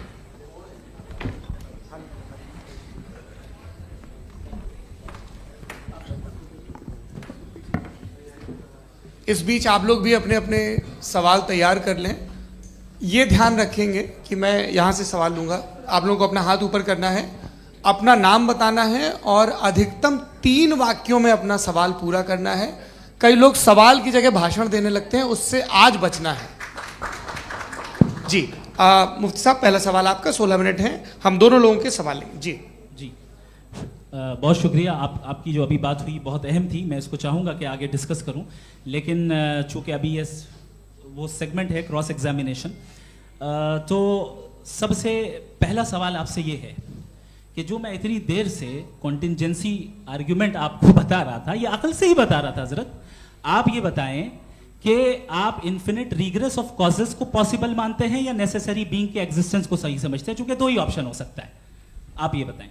देखिए, आपको मैं ईमानदारी से बात करूं, एक तो मैं कॉन्टिजेंसी वर्ड ठीक से समझता नहीं, और इस वक्त भी जो आपने अंग्रेजी के अल्फाज इस्तेमाल किए वो ज़रा थोड़े से मुझे डिफ़िकल्ट और कॉम्प्लिकेटेड लगे, तो आप ज़रा सिंपल ज़बान में सवाल कर सकते हैं? बिल्कुल कर सकता हूँ जी। यूनिवर्स की हर चीज कॉन्टिंजेंट होने का मतलब यह है कि वो अपने एग्जिस्टेंस में किसी के ऊपर डिपेंडेंट है। जो भी चीज डिपेंडेंट होगी वो चीज इंडिपेंडेंट नहीं हो सकती, तो उसका कोई ना कोई कॉज होगा। तो अब आप क्या समझते हैं कि ये इन्फिनिट रिग्रेस है, यानी कॉज पर कॉज, कॉज पर कॉज, कॉज पर कॉज, और कभी कोई यानी ये एंडलेसली चलता रहा? क्योंकि अगर ऐसा होगा तो हम तो एग्जिस्टेंस में आते ही नहीं। लॉजिकली ये मुत्तफक अलैह चीज है, मुत्तफक अलैह अग्रीड अपॉन। ओके, इस पे हमने एग्री किया था कि मुश्किल शब्द आएगा तो अर्थ बताना पड़ेगा। तो इन्फिनिट रिग्रेस तो पॉसिबल नहीं है, तो कहीं ना कहीं आपको रुकना पड़ेगा ऐसे नेसेसरी बीइंग पर। नहीं, कोई जरूरत नहीं रुकने की। किसने कहा आप रुकना पड़ेगा? आप रुकते हैं खुदा पे, आप नहीं रुकते। आप कहते हैं वो हमेशा से, जब उस वक्त से जब वक्त नहीं था। आप कहाँ रुकते हैं कि अब हुआ था वो? आप नहीं कहते। हम क्यों नहीं मान सकते कि यूनिवर्स जो है और बल्कि मल्टीवर्सेस जो है वो हमेशा से हैं, वो बनती है, बिगड़ती है। एक हमारे यहाँ एक चीज़ है ब्लैक होल, वो समेट लेता है वापस, फिर ब्लास्ट होता है, फिर फैल जाता है। और इसमें हमारी तो खैर कोई औकात ही नहीं है इंसान की। एक छोटे से ज़र्रे पे हम 50-60 साल की उम्र रखते हैं, जो करोड़ों अरबों साल की कायनात है उसमें, और पैदा भी नहायत ही बेहुदा वजह से हुए थे। तो इसमें ये सोचना कि इसकी वजूहात और ये क्यों है, ये डिपेंडेंट है, ये हम देख रहे हैं। क्या मालूम, आप सोचिए कि ये जो फैल रही है कायनात, ये कहाँ फैल रही है, ये कहाँ जा रही है, और ये फैल क्यों रही है? अरे बना ली थी तुमने, रुको भैया, काफ़ी है। ये फैल क्यों रही है? ये और कौन सी कायनात जिसे मैं दूरबीन से देखता हूँ तो 2 बिलियन लाइट ईयर पे है, उससे मेरा कोई वास्ता ही नहीं है। 2 बिलियन ईयर यानी अगर मैं 80,000 माइल्स पर सेकेंड से चलूँ तो 20 करोड़ साल में वहाँ पहुँच जाऊँगा। इसकी ज़रूरत क्या थी? ये दुनिया, ये कायनात तो इंसान अशरफुल मखलूक़ात के लिए बनाई गई ना। तो ये सब ये टर्म समझ में नहीं आया, इसमें कोई खास समझने वाली बात थी भी नहीं। ये जो अल्टीमेट कहा यह जाता है कि ये जो पूरी यूनिवर्स है, ये जो दुनिया है, ये इंसान के लिए बनाई गई। अच्छा, ये सब इंसान के लिए। क्यों साहब, सही है ना? बिल्कुल, लेकिन इसका ये मतलब नहीं कि किसी चीज के पीछे रीजन आपको नहीं पता तो रीजन नहीं है, इसे कहते हैं नहीं, मुझे नहीं पता, लेकिन मेरी जिम्मेदारी नहीं है। वो बिल्कुल सही कहा था उसने, बर्टन रसल ने, आपने उसे मजाक में टाल दिया कि भाई आप एक दावा कर रहे हैं, मैं क्यों कहूं कि ये गलत है दावा? आप प्रूफ कीजिए, मेरे पे जिम्मेदारी ही नहीं है, मैंने थोड़ी कहा है। आप प्रूफ कीजिए कि ये सही है। आप आर्ग्यूमेंट ऑफ कंटिंजेंसी का जवाब ही नहीं दे रहे हैं। पूछना चाहेंगे? आप सवाल पूछना चाहेंगे मुफ्ती साहब से? क्योंकि ये क्रॉस एग्जामिनेशन का दौर है। आप जैसे पहले बोल रहे थे फेथ को लेकर कुछ, मैं ये पूछना चाहूँगा कि खुदा ने जो भी रेवलेशन किए हैं, एक मज़हब के नहीं बहुत से मज़हबों में किए हैं, अलग अलग रेवलेशन है। कहीं कुछ एक बातें हैं, कॉन्ट्रडिक्शन भी है आपस में, कहीं कुछ आप कर सकते हैं, कहीं कुछ नहीं कर सकते। ऐसा नहीं है कि सबकी कोड ऑफ मॉरल एक है।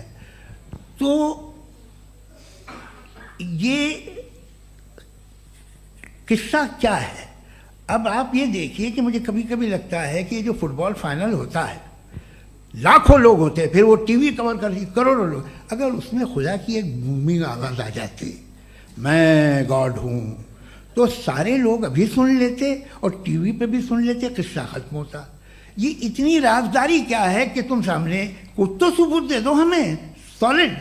ये कह रहा साहब ये यूनिवर्स कैसे बनी, इससे मसला क्या हल होगा? मैं पूछूंगा आपसे खुदा कैसे बना? क्यों नहीं पूछूंगा कैसे बना? बल्कि वो तो कायनात से कहीं ज़्यादा इंटेलिजेंट है, कायनात से कहीं ज़्यादा कॉम्प्लेक्स। जी वो हमेशा से है, आप कहेंगे मैं मान लूँगा। अच्छा, दोयम वो कादिर मुतलक, यानी कादिर मुतलक का मतलब ओमनीपोटेंट, वो जो चाहे कर सकता है। आपको नौकरी दिलवा सकता है, आपकी अच्छी जगह शादी करवा सकता है, आपके पड़ोसी का मुकदमा हरवा सकता है, आपको जिता सकता है, सब काम करता है। थोड़ा सा माइक क्लोज। वो इस दुनिया को चला कैसे रहा है? ये दुनिया कैसे चल रही है?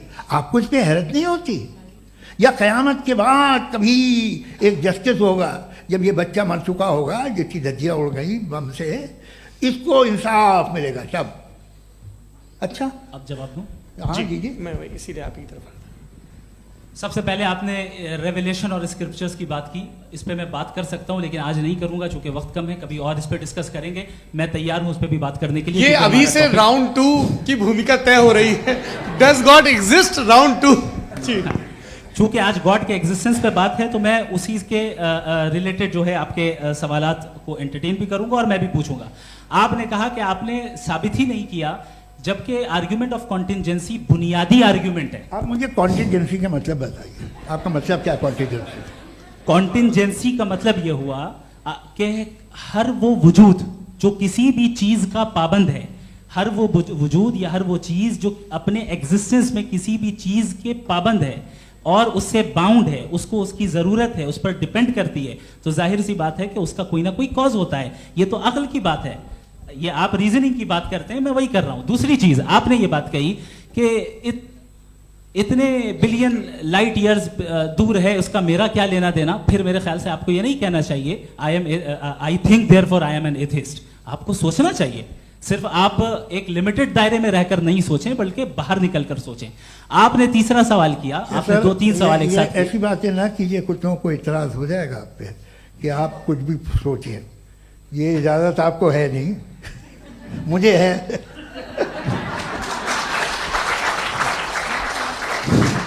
जी, आपने प्रॉब्लम ऑफ इविल के ताल्लुक से सवाल किया और बार बार आप एक लफ्ज रिपीट कर रहे हैं कि ओमनीपोटेंट गॉड है। ऑल पावरफुल गॉड है। यही तो दरअसल समझना है कि गॉड का कॉन्सेप्ट क्या है।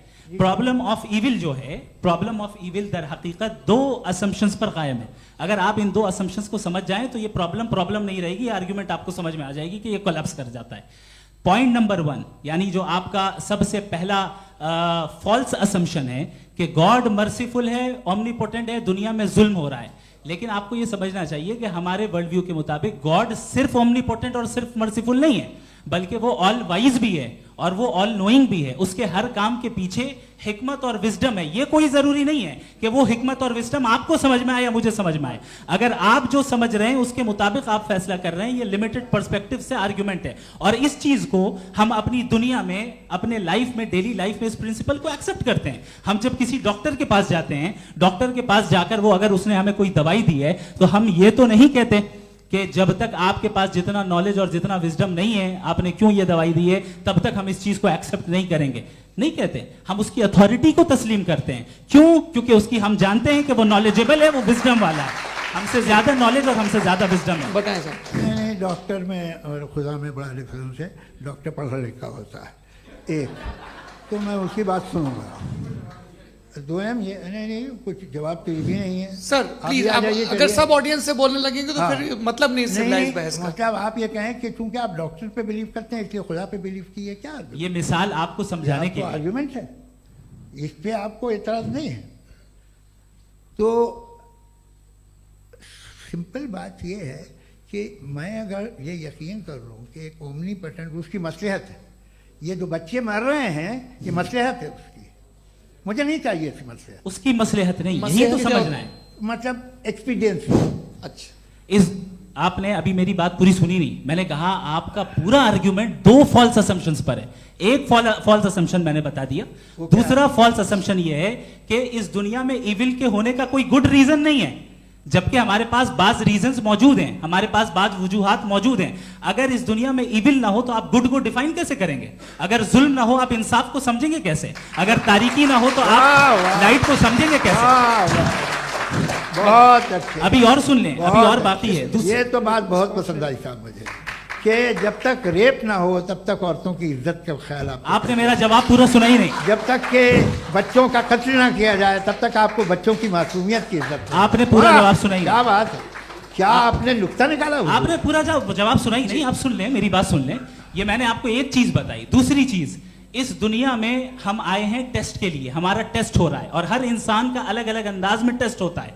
और इस दुनिया में अगर इविल मौजूद है तो वो इविल जरिया है हमारे अंदर ह्यूमन नोबल क्वालिटीज को डेवलप करने का और अलग अलग फील्ड में प्रोग्रेस करने का। और अगर हमारे अंदर और इस दुनिया में इविल नहीं होता तो बताइए टेस्ट का मतलब क्या होता? अगर मैं अपने स्टूडेंट को एमसीक्यूज दूं और उसमें सिर्फ राइट आंसर लिख कर दे दूं और कहूं तुम्हारा टेस्ट हो गया, ये मीनिंगलेस है। इस दुनिया में अगर हम टेस्ट के लिए आए हैं तो जाहिर है गुड एंड इविल दोनों मौजूद है। तो अगर गुड एंड इविल दोनों मौजूद है तो ये इविल भी खुदा का बनाया हुआ है? जी हाँ, खुदा का बनाया हुआ है। लेकिन अच्छा, चलो अच्छी बात। जी बिल्कुल, तो बिल्कुल खुदा ने बनाया। अभी तो ये है कि जो मेजॉरिटी है दुनिया में वो इविल है, तो ये खुदा एक्चुअली इविल के साइड पे लग रहा है मुझे। बिल्कुल भी नहीं, मैं बताता हूं। मेजॉरिटी में तो वो है। क्या बात कर रहे हैं भाई आप? कोई भी जो मुंसिफ होगा, चाहे आपका अपना घर हो जिसके आप सबसे बड़े हैं, चाहे आपकी ऑर्गेनाइजेशन हो जो आप चलाते हैं, वहां पर आप इविल रखेंगे साबित करने को कि बाकी लोग शरीफ हैं? मेरी बात सुनिए। क्या ये आर्ग्यूमेंट ही गलत है? अगर कि जब तक के कोई इविल नहीं होगा तब तक के शरीफ आदमी शरीफ नहीं लगेगा। अगर एग्जामिनर गलत ऑप्शन दे रहा है तो एग्जामिनर इविल नहीं हो गया, जो गलत ऑप्शन को सेलेक्ट कर रहा है वो फेल होगा। क्रिएटर ने इविल को बनाया है लेकिन वो इविल नहीं है। अच्छा सुनिए मेरी बात, लेट मी कंप्लीट सर। जी जी। क्रिएटर ने इविल को बनाया है टेस्ट के लिए, वो इविल नहीं है। इविल वो होगा जो उसे इख्तियार करेगा। छुरी को बनाने वाला गलत नहीं होता है, छुरी का गलत इस्तेमाल करने वाला गलत होता है। रेप को कैसे गलत इस्तेमाल करते हैं? रेप इंसान के फ्री विल का नतीजा है। ये रेप कैसे गलत इस्तेमाल होता है? ये मुझे अब सुन लें, अब सुन लें। गलत इस्तेमाल होता है। हाँ मैं बता रहा हूँ ना, कैसे गलत? मैं बता रहा हूँ कि जो इविल इस दुनिया में मौजूद है उसके कई सारे तरीके हैं। एक तरीका इंसान का अपना फ्री विल है। अब अगर कोई रेपिस्ट रेप कर रहा है तो इसका गॉड का कसूर नहीं है, वो अपने फ्री विल का गलत इस्तेमाल कर रहा है, उसको सजा मिलनी चाहिए। अच्छा। और उसी के लिए जहन्नम बनाई गई है। ये फ्री विल का भी बड़ा चक्कर। आप जब कोई बुरा काम करते हैं या कोई बुराई होती है तो ये कहा जाता है कि ये फ्री विल है। 7 billion free wills are moving on this planet. 7 billion free will. और एक आदमी अपनी फ्री विल से मुझे कत्ल कर दे तो मैं खुदा की मर्जी से मरा हूं कि इसकी फ्री विल की वजह से? मेरी मौत खुदा के हाथ है या ये फ्री विल वाले के हाथ? खुदा ने फ्री विल का निजाम बनाया है और उस निजाम का गलत इस्तेमाल करके कोई आपको मार रहा है, इस्तेमाल करके मेरा कत्ल कर देता है। अब मेरी मौत का जिम्मेदार कौन है? वो इंसान जिम्मेदार है। वो इंसान। जी। तो ये कहना कि और उसको सजा मिलेगी। तो अब आप आगे चलिए कि ये तय करना कि अल्लाह ही या अल्लाह ने खुदा ही जिंदगी देता है, खुदा ही मौत देता है, ये गलत है। बिल्कुल गलत नहीं है। हाँ, नहीं, निजाम उसी ने बनाया फ्री विल का। निजाम मौत और हयात का उसी ने बनाया। You are contradicting yourself. अभी आपने कहा कि एक आदमी ने फ्री विल से आपको मार दिया, इसमें उसे फ्री विल दी गई थी, उसने गलत इस्तेमाल किया। 7 billion free wills are moving on this planet और आप चाह रहे हैं कि मैं सिर्फ खुदा का ध्यान करूं। ये 7 बिलियन फ्री विल्स को मुझे लुक आफ्टर करना पड़ेगा कि नहीं? ये तो तबाहियां कर रही हैं और तबाहियां ज़्यादा हो रही हैं। बिल्कुल। तो अगर आप बताएं अगर खुदा नहीं है फॉर एग्जाम्पल, तो आप इविल को कैसे डिसाइड करेंगे? यानी how can you define evil objectively without God? देखिए, दुनिया में 2 तरह के जानवर हैं। एक जो अकेले रहते हैं जंगल में और एक जो ग्रुप्स में रहते हैं। ग्रुप में जो भी रहेगा, चाहे वो आपका फाउंडेशन हो, चाहे कोई क्लब हो, चाहे कोई पॉलिटिकल पार्टी हो, चाहे कोई यूनिट हो, उसमें आपको इंटरैक्ट करने के रूल बनाने पड़ेंगे। यानी लोग तय करेंगे। लोग तय करेंगे। अगर लोगों ने यह तय किया कि किसी का रेप करना सही है, आप जस्टिफाई करेंगे? नहीं, आपका फाउंडेशन तो ये हो गया ना कि लोग ही विल डिसाइड करेंगे। नहीं। अरे दुनिया में ऐसे ग्रुप्स हैं जो रेप को जायज़ मानते हैं सर्टेन हालात में। मैं डिटेल में नहीं जानूंगा, आप भी जानते हैं। ये जो आईसिस वाले थे जिन्होंने क्या किया था, तो उन्होंने क्या किया उसका खुदा से कोई ताल्लुक नहीं है सर। मैंने सिंपल सवाल किया कि इविल को आप डिफाइन करते कैसे हैं? आइए वापस आइए जी। आप साथ में तभी रह सकते हैं जब कुछ आप ऐसे उसूल डेवलप करें जिसमें हर एक का बेसिक तहफ़्फ़ुज़, हर एक का बेसिक राइट हो और हर एक को कोई आराम मिले। यही तरीक़ा है किसी भी ऑर्गेनाइजेशन जिसमें एक से ज़्यादा लोग हैं और वो ऐसे चलती है ज़िंदगी। उसमें अगर आप गड़बड़ करेंगे तो तबाही होगी, नुकसान होगा, बर्बादियाँ आएंगी। और अगर उसमें आप घर ले लीजिए ना, एक हस्बैंड है, एक वाइफ है, बच्चे हैं, वालदा भी हैं, 2 बहनें भी हैं, एक भाई भी है। अब इसमें कोई निज़ाम आपको चाहिए साथ में रहने का और एक दूसरे पे भरोसा रहे, एक दूसरे के बहीख्वाह हों, एक दूसरे की मदद करें, ऐसी जिंदगी। सर आपकी बात आ गई। आप ये कह रहे हैं कि लोग डिसाइड करेंगे क्या सही है क्या गलत है, यही है? मेजॉरिटी डिसाइड करेगी क्या सही है क्या गलत है? अरे भाई बिल्कुल। मेजॉरिटी अगर ये कहे कि नाजी जर्मनी के साथ जिस तरह मेजॉरिटी थी कि जेनोसाइड करना सही, आप जस्टिफाई करेंगे? उस वक्त आपका ये सवाल सिर्फ उसके बाद क्लोजिंग। हाँ, उस वक्त प्लेनेट पे जो लोग थे उनमें कितने लोग हिटलर को सही समझते? अच्छा, प्लेनेट की मेजॉरिटी तय करेगी, सोसाइटी की नहीं। प्लेनेट की मेजॉरिटी गॉड के एग्जिस्टेंस को सही मानती है, आप क्यों नहीं मानते? ये हेलो ये क्रॉस क्वेश्चन का राउंड यहाँ पर समाप्त होता है। और ये बड़ा अच्छा है कि इस तरह से फ्रेगमेंट कर दिया गया है ताकि जो मरकरी ऊपर जा रहा है नीचे जवाब दे दूं। जी। प्लेनेट की ज़्यादातर मेजॉरिटी कुछ दूसरे मजहबों के खुदा को मानती है। आप उन्हें क्यों नहीं? आप तो मेजॉरिटी की बात कर रहे हैं। अच्छा, ये क्लोजिंग आप ये कह रहे हैं इविल और गुड को डिसाइड मेजॉरिटी करेगी। मेजॉरिटी जो कर दे वो सही हो जाएगा। क्लोजिंग इसको जैसा आप ही लोगों ने तय किया है उसी फॉर्मेट को फॉलो कर लेते हैं। हाँ भाई, मैंने तो भले लोगों पे एतबार किया और तब मॉडरेशन तय किया। जी, आपके पास 5 मिनट का वक्त है, क्लोजिंग आर्ग्यूमेंट है, उसके बाद हम ऑडियंस से क्वेश्चन आंसर लेंगे जावेद साहब की क्लोजिंग आर्ग्यूमेंट के बाद। ओके, बहुत शुक्रिया जी। हमारा जो टॉपिक है डज गॉड एग्जिस्ट, मैं इस पे इतने एकेडमिक तैयारी करके आया था। मुझे था कि मैंने सोचा था कि कई सारे मैं आर्ग्यूमेंट्स दूंगा, लेकिन वक्त की भी किल्लत और जावेद साहब बार बार इधर उधर चले जा रहे थे तो उसको भी थोड़ा एंटरटेन करना पड़ गया। डज गॉड एग्जिस्ट पे मैं एक ही आर्ग्यूमेंट दे पाया, आर्ग्यूमेंट्स बहुत हैं और डेफिनेटिव आर्ग्यूमेंट्स हैं, और मेरे आर्ग्यूमेंट को किसी एक राउंड में भी इन्होंने एंटरटेन नहीं किया और रेफ्यूट नहीं किया, एक राउंड में भी नहीं, एक राउंड में भी नहीं, और ना ही अभी अभी आपका क्लोजिंग आर्गुमेंट आएगा नहीं, वो उसमें। बता देना। Argument of contingency sir. अरे मैं आपसे कई बार कह चुका हूँ कंटीजेंसी का मतलब अब मैं कैसे सर, समझाऊं please, आपको, please, और आपस में, हाँ, आप और please, कितने please, आसानी से समझाऊं मैं, मुझे तो नहीं समझ में आ रहा है। आप अपनी argument sir, of contingency Urdu में बोल सकते हैं। हाँ, आप अपनी बात पूरी कर लें जी। आखिरी 4 मिनट। दूसरी चीज, just a minute please ma'am, can I talk? दूसरी चीज ये है कि आपने एक तो इसका जवाब नहीं दिया, दूसरा आपने गॉड के ना होने पर कोई डेफिनेटिव आर्ग्यूमेंट नहीं दिया, सिर्फ मजहब पे बात कर रहे हैं आप।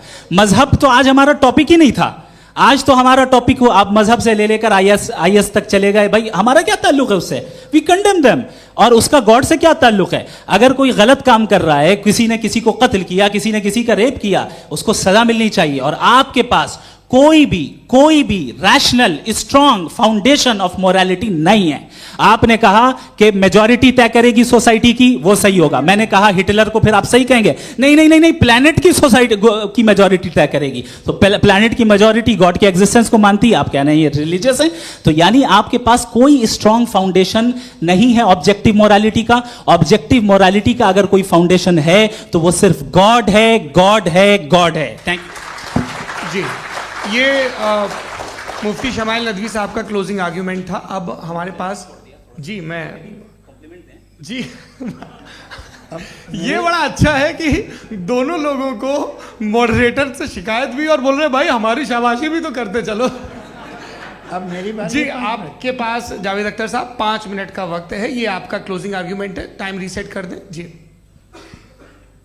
देखिए, बहुत सारी बातें हैं। गॉड का डेफिनेशन दुनिया के किसी भी रिलीजन में है कि वो ओमनीपोटेंट है, ओमनीप्रेजेंट है, he is just, he is kind, he loves you and so on.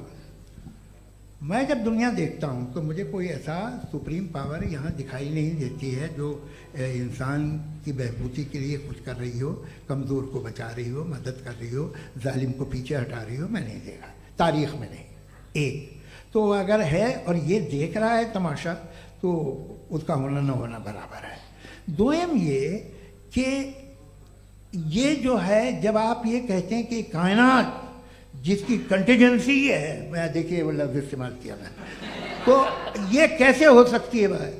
और फौरन आप सरेंडर कर देते हैं कि जाहिर है कि इसका बनाने वाला तो इससे 10,000 गुना ज़्यादा कॉम्प्लिकेटेड होगा। उस पर आपके होने पे कोई इतराज़ नहीं है। उसे वो टाइमलेस है, वो पहले से था, टाइम तो बहुत बाद में आया। ये सब आप मानने को तैयार है, जिसका आपके पास कोई सबूत नहीं, आपके पास कोई रीज़न नहीं है। आपकी तारीफ क्या है मजहबों की?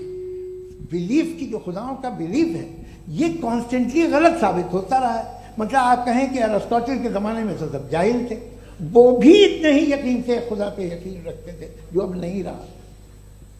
ये भी नहीं रहेगा, आप लिख लीजिए। और इसके आसार आपको दुनिया में दिखाई देना शुरू हो चुके हैं। ये बहस क्या आज से 100 साल पहले इस तरह हो सकती थी? यहाँ तक तो आपको हम ले आए हैं। तो सर अरे इनको मदद की ज़रूरत नहीं भाई, ये सेल्फ सफिशिएंट आदमी है, आप क्यों इनकी मदद कर रहे हैं? Sir please. तो ये जो है तमाम बातें अपनी जगह हैं। ये एक पैकेज है। आप अकेले, कोई आदमी ऐसा नहीं जो सिर्फ गॉड को मानता हो, उसके साथ बहुत पैराफर्नेलिया आता है, अलग अलग पैराफर्नेलिया आते हैं। They have always created chaos in the society. मैं तो आपको सीधा ऑफर देता हूँ कि दुनिया में 10 इम्पॉर्टेंट बिलीव्स हैं। आप एक मानते हैं, 9 नहीं मानते, 9 में आप एथियस्ट हैं, 9 को आप बिल्कुल रीजनेबली मेरी तरह देखते हैं।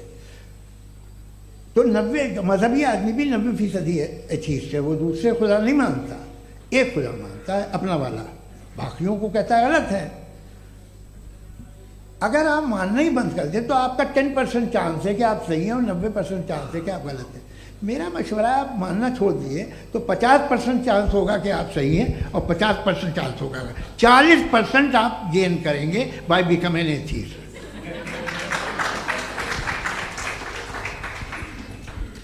ये एक फरसूदा ख्याल है ये ख़त्म हो रहा है। हो सकता है मेरी ज़िंदगी में ना हो, लेकिन ये हो जाएगा। जो बातें ये इनको आप मेटाफिज़िकल ये वो ऐसे रिस्पेक्टेबल टर्म दे दिए, ये तो उन लोग के हैं जिन्हें ना फिज़िक्स मालूम थी ना मेटा मालूम था, ये उन्होंने आपको दिए हैं। जी बहुत शुक्रिया आप दोनों लोगों का। और अब इस बातचीत का आखिरी राउंड शुरू होगा, डज गॉड एग्जिस्ट की ये बहस मुफ्ती शमाइल नदवी और जावेद अख्तर साहब के बीच। आप लोग अपने अपने हाथ ऊपर करेंगे, मैं यहाँ से तय करूँगा। और माइक हमारे पास है क्या? एक ही माइक है ऑडियंस के लिए? 2 माइक है, एक इस तरफ एक इस तरफ, ठीक है। तो जी सबसे पहले हमारी सहयोगी हैं मारिया शकील जी, पूछिए सवाल। थोड़ा सा रुकेंगे ताकि कैमरे का फ्रेम आप पर आ जाए, आपकी तो प्रैक्टिस है टीवी की। जी नदवी साहब, मैं खुदा को मानती हूँ, पहले मैं इसी प्रमाइस से शुरू कर रही हूँ और ये बता रही हूँ आपको, मैं मानती हूँ। लेकिन कुछ सवाल हैं जो जावेद साहब ने उठाया, उसका जवाब आपको देना चाहिए। पहला सवाल ये कि गज़ा में सालों से छोटे बच्चे मर रहे हैं, वो उनको अगर खुदा मर्सीफुल है, हम मानते हैं कि अल्लाह ताला में बहुत ताकत है, तो वो बच्चे क्यों मर रहे हैं? दूसरी बात ये कि अगर कंटिजेंसी की जो आप बात करते हैं, पूरे मुस्लिम ममालिक मिल करके भी उन गज़ा के बच्चों को क्यों नहीं बचा पा रहे हैं? क्योंकि अगर वो चाहते, क्योंकि अल्लाह ताला उन पर हुकूमत करते हैं, सब पर हुकूमत करते हैं, तो वो उनको क्यों नहीं बचा? जी थैंक यू वेरी मच। बहुत अच्छा किया आपने इस चीज़ को जिक्र कर दिया, मैं इसको और अच्छे से एक्सप्लेन करने की कोशिश करता हूँ। देखें, जहाँ तक आपने कहा कि गज़ा के बच्चों को मारा जा रहा है, देखें 2 वर्ल्ड व्यू है, एक एथीस्टिक वर्ल्ड व्यू, एक थीस्टिक वर्ल्ड व्यू है।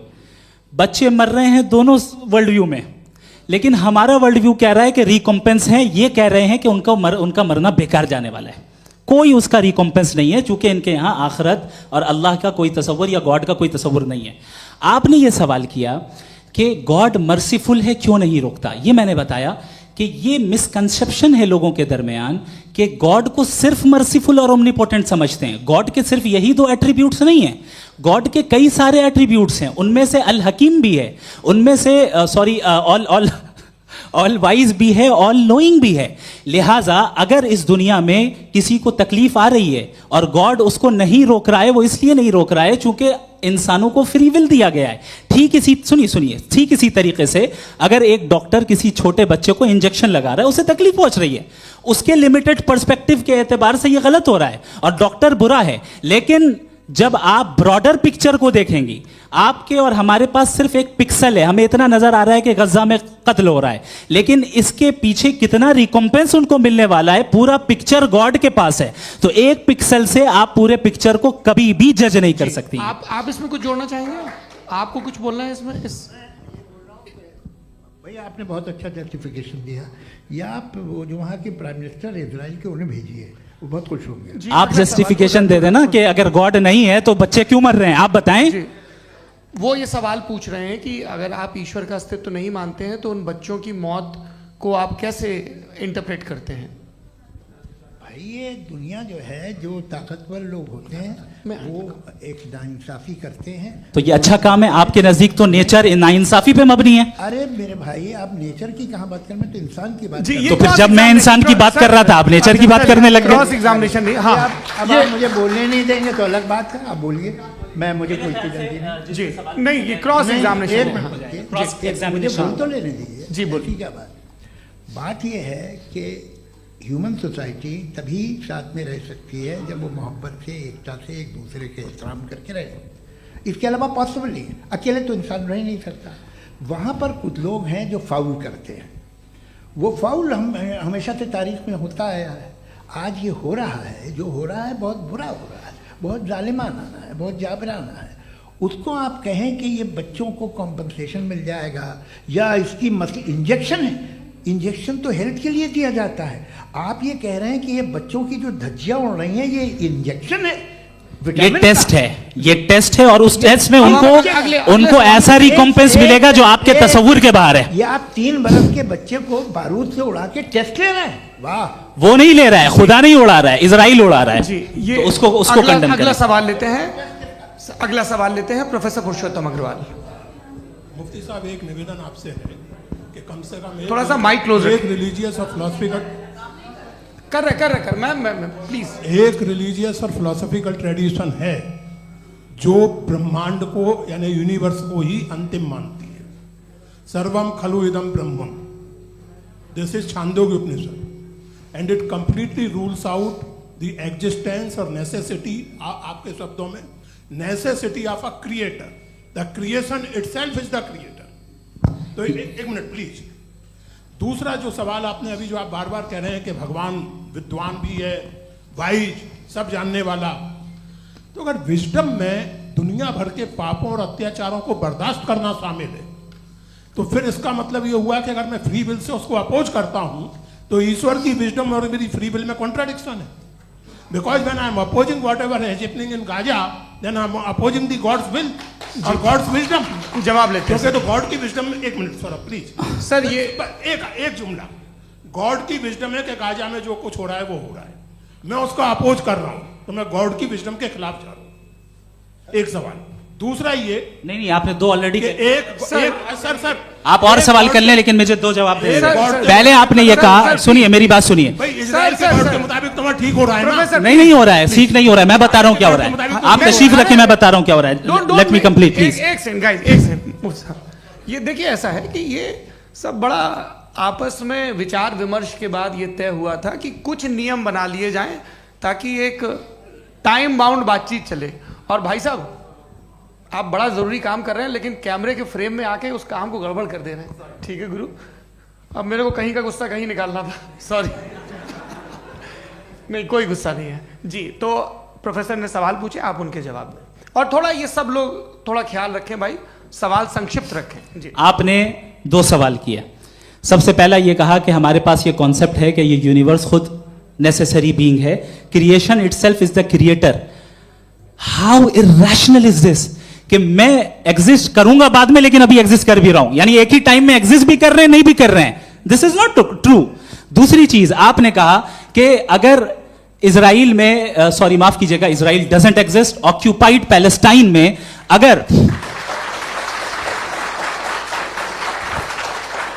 अगर ऑक्यूपाइड पैलेस्टाइन में बच्चों को मारा जा रहा है फ्री विल की वजह से और गॉड नहीं रोक रहा, ये कॉन्ट्रडिक्शन है। ये बताइए कि एक एग्जाम में एक बच्चा गलत आंसर लिख रहा है, सुनिए, एग्जामिनर चाहे तो रोक सकता है, क्यों नहीं रोक रहा है? ये कॉन्ट्रडिक्शन है, ये कॉन्ट्रडिक्शन नहीं है। माइक नहीं सर, ये आपस में जी, ये क्या आपका सवाल? माइक दीजिए। फ्री विल दिया गया है टेस्ट के लिए, अकाउंटेबिलिटी के लिए। अगर फ्री विल नहीं होता तो आप कहते हैं हमें रोबोट बना दिया गया। नॉट मिसरिप्रेजेंट माय पोजीशन, आपकी जो भी पोजीशन, मैं अपनी फ्री विल के नाते, अपने ह्यूमन विजडम के नाते गाजा में हो रही अत्याचार का विरोध करता हूं। बिल्कुल करना चाहिए। आपके हिसाब से मैं गॉड की विजडम का विरोध कर रहा हूं? बिल्कुल नहीं, जो हो रहा है गॉड, बिल्कुल भी नहीं, बिल्कुल भी नहीं। उसका वहां पर गाजा में कत्ल होना ये इंसानों के गलत इस्तेमाल का नतीजा है, फ्री विल के इस्तेमाल का नतीजा है। गॉड इसका हुक्म नहीं देता, उससे रोकता है। यही तो मसला है ना, आपके लिए कॉन्सेप्ट क्लियर नहीं नहीं भाई, आपने तो बताया था इंजेक्शन लगाने से बच्चे को तकलीफ होती है, ये इंजेक्शन लगा। सर आप ऐसे रेटोरिक स्टेटमेंट दे तब तो कोई मसला नहीं समझते रहेंगे। This is a rhetoric statement, this is not a logical argument sir. I am sorry, I am sorry. आखिरी 30 मिनट बड़े मुश्किल होने वाले हैं जी। मुफ्ती साहब आगे बैठे हैं, इनको माइक दीजिए। हाँ तरुण, माइक आप अपने पास रखिए, आपको कैमरे का फ्रेम पता है जी। सबसे पहले दोनों को मुबारकबाद। एक सर अपना आप नाम बता दें। आप अमेरिका में शिकागो में रहते हैं, इतना मुझे याद है। बताया आपको, यासिर नदीम अलवाजदी मेरा नाम है। जावेद सर आपसे एक क्वेश्चन है इन्फिनिट रिग्रेस के ताल्लुक से। एक हाइपोथेटिकल सिनेरियो है, मसलन अगर आप सर माइक थोड़ा सा प्लीज क्लोज रखिए जी। अगर आप शायर इसलिए हैं कि आपके कोई उस्ताद शायर थे, और वो इसलिए शायर थे कि उनके कोई उस्ताद शायर थे, और इसी तरीके से हम माजी में पीछे चलते चलते चले जाएं और कहीं ना रुके, तो माफ कीजिएगा आप कभी शायर नहीं हो सकते। लेकिन आप शायर हैं, आपका शायर एग्जिस्ट करता है, इसका मतलब ये है कि आप कहीं ना कहीं रुके हैं। तो मेरा सवाल ये है कि क्या आप इन्फिनिट रिग्रेस ऑफ कॉजेस को लॉजिकल फैलेसी मानते हैं या नहीं मानते? हाँ या ना? मैं इन्हें लॉजिकल फैलेसी नहीं मानता हूँ, लेकिन मेरा प्रॉब्लम यह है कि जब मैं नहीं मानता हूँ तो I will continue with this logic जो फैलेसी नहीं हो। आप एक जगह रुक जाते हैं जाके, आप कहते हैं ये गेंद कैसे बनी, ये जजीरा कैसे बना, ये समंदर कैसे बना, ये ज़मीन कैसे बनी, और अचानक गॉड पे जाके आपको ब्रेक लग जाता है। एक बार आप सवाल नहीं करते कि भाई इनको बनाने वाला तो इनसे भी कॉम्प्लिकेटेड होगा, वो कैसे बना, उसके बारे में आपने इत्मीनान कर लिया, वो हमेशा से है।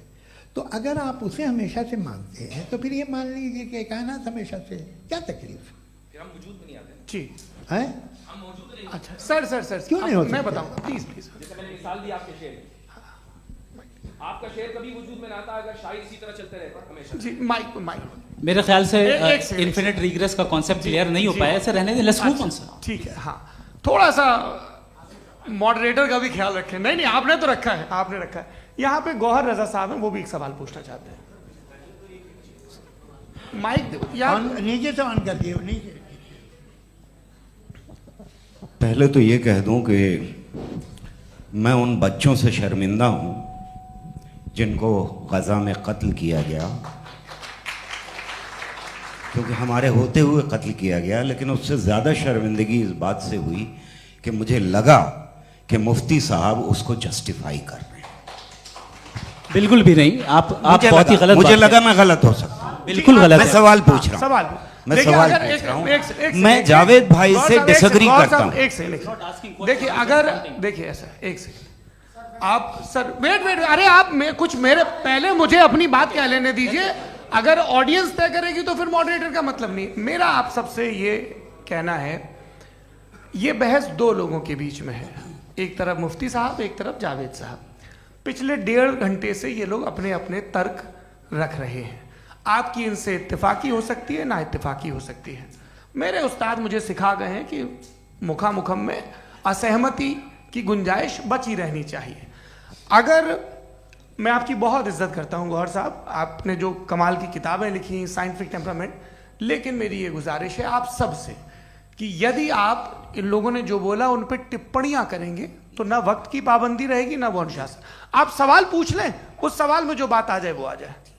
मैं जावेद साहब से डिसएग्री करता हूं, इसलिए जावेद साहब से सवाल पूछ रहा हूं। आपका सवाल जावेद अख्तर साहब से। और सवाल ये है मेरा कि जावेद साहब ने कई बार लॉजिक का इस्तेमाल किया कि साइंस में लॉजिक है और रिलीजन में लॉजिक नहीं है। मेरा ख्याल ये है कि रिलीजन में भी लॉजिक है, लेकिन उस लॉजिक की बेसिस ये है कि आप रुक जाते हैं, जिसका जिक्र जावेद साहब ने बार बार किया, यानी खुदा के तसव्वुर पे आते हुए, गॉड के तसव्वुर पे आते हुए रुक जाते हैं।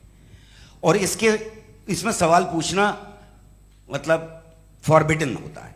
सवाल यह है कि क्या जावेद साहब इससे एग्री करते हैं कि साइंस की लॉजिक अलग है और रिलीजन की लॉजिक अलग है? बताइए सर। देखिए, 3 चीज़ें हैं, साइंस है, एक है मंतिक है, इस्तिदलाल है, और एक जो है कुछ भी नहीं है, फेथ है, अकीदा है। मैं अकीदे की लॉजिक का कायल नहीं हूँ। मुझे आप इस्तिदलाल से, लॉजिक से, रीज़न से समझाइए, मैं मानने को तैयार हूँ, मेरा क्या नुकसान होगा। लेकिन ये कि अकीदे पे मैं नहीं जा सकता हूँ। अकीदे का मतलब है कि तुम ये मान लो, सवाल ना करो, ये नहीं। आप सारी बातें करके, बड़ी साइंटिफिक बातें करके एक जगह जाके खुदा के वजूद पे रुक जाते हैं, सरेंडर कर देते हैं। मैं सरेंडर करने को तैयार नहीं। That's all. जी, ये आगे सर बैठे हुए हैं, इनको माइक दीजिए। भाई वो आप पूछना चाह रहे थे ना भाई? हाँ, नहीं मैं ये थैंक यू जी। आपका नाम? आसिम इफ्तिखार। आसिम जी, पूछिए। सर, जावेद सर से सवाल है कि आपने अपने क्लोजिंग माइक थोड़ा करीब रखिए। अपने क्लोजिंग स्टेटमेंट में बात कही थी कि मज़हब का जो फ्यूचर है वो ज़्यादा दिन नहीं जाने वाला है। लेकिन मैं देख पा रहा हूँ कि जो ऑक्सफोर्ड यूनिवर्सिटी की एक स्टडी है 2011 में हुई है, जिसके 50 एकेडमिशियंस ने इसको अंजाम दिया था, उसमें वो ये कहते हैं कि जो फेथ इन गॉड है वो इनबिल्ट है ह्यूमन नेचर के अंदर, जिसको हम कहते हैं फितरत के अंदर शामिल है वो। और वो ये कहते हैं कि अगर कोई ये समझता है कि मज़हब को वो ख़त्म कर देगा तो ये उसकी गलत फहमी है। तो आप इसके बारे में, इस स्टडीज़ के बारे में क्या कहते हैं? ठीक है, मैं उनसे एग्री नहीं करता हूँ। वो कौन से प्रोफेसर होंगे? ऐसा उनके क्या पास डेटा है, इन्होंने डेटा के बेस होगा। डेटा क्या हो सकता है? फ्यूचर का डेटा तो नहीं हो सकता ना उनके पास, प्रेजेंट का डेटा हो सकता है। डेटा आपने सुना 100 साल पहले का बाद का डेटा? मैंने तो नहीं सुना आज तक। तो आज उनकी ये राय है और हो भी राय। ठीक है, दुनिया में तरह तरह की राय है लोग, लेकिन मैं समझता हूँ कि वक्त के साथ इंसान ज़्यादा से ज़्यादा रीजनेबल और लॉजिकल होता जा रहा है। आज आप देखिए वेस्टर्न यूरोप में क्या परसेंटेज है नॉन बिलीवर्स की, बहुत हाई, वहाँ चर्च खाली पड़े होते हैं। तो अल्टीमेटली तो इंसान कोई ऐसी बात बहुत अरसे तक नहीं मान सकेगा, चाहे गलत या सही, जो उसे उसके दिमाग को, उसके जहन को, उसके लॉजिक को अपील न करे।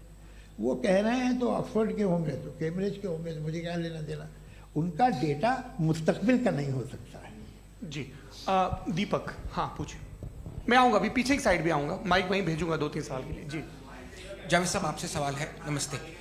अरे भाई सर, अगर आप ही लोग तय करना है तो फिर 200 लोग तय कर लें। नहीं sir, please don't do this sir, everybody has a right sir, but we can only take selected questions. No sir, ये यंग लोग भी हैं तो इनकी ये अब उतने यंग, भाई आप यंग हैं कि नहीं हैं? वो कह रहे हैं वो भी यंग हैं साहब, आप उनकी नौजवानी पर दावा उनको ही करने दें। हाँ मुफ्ती साहब आप यंग, हाँ पूछे। अरे भैया सर मेरा सवाल ये है, कुछ इनसे भी तो पूछो। जी नहीं, बस आपसे एक सवाल है। जैसे थीस्टों के पास अपने जो ईश्वर को मानते हैं उनके पास अपने सोशल गेट टुगेदर्स हैं, 5 रोज़ आज क्रिसमस आने वाला है, होली है, दिवाली है, ईद है।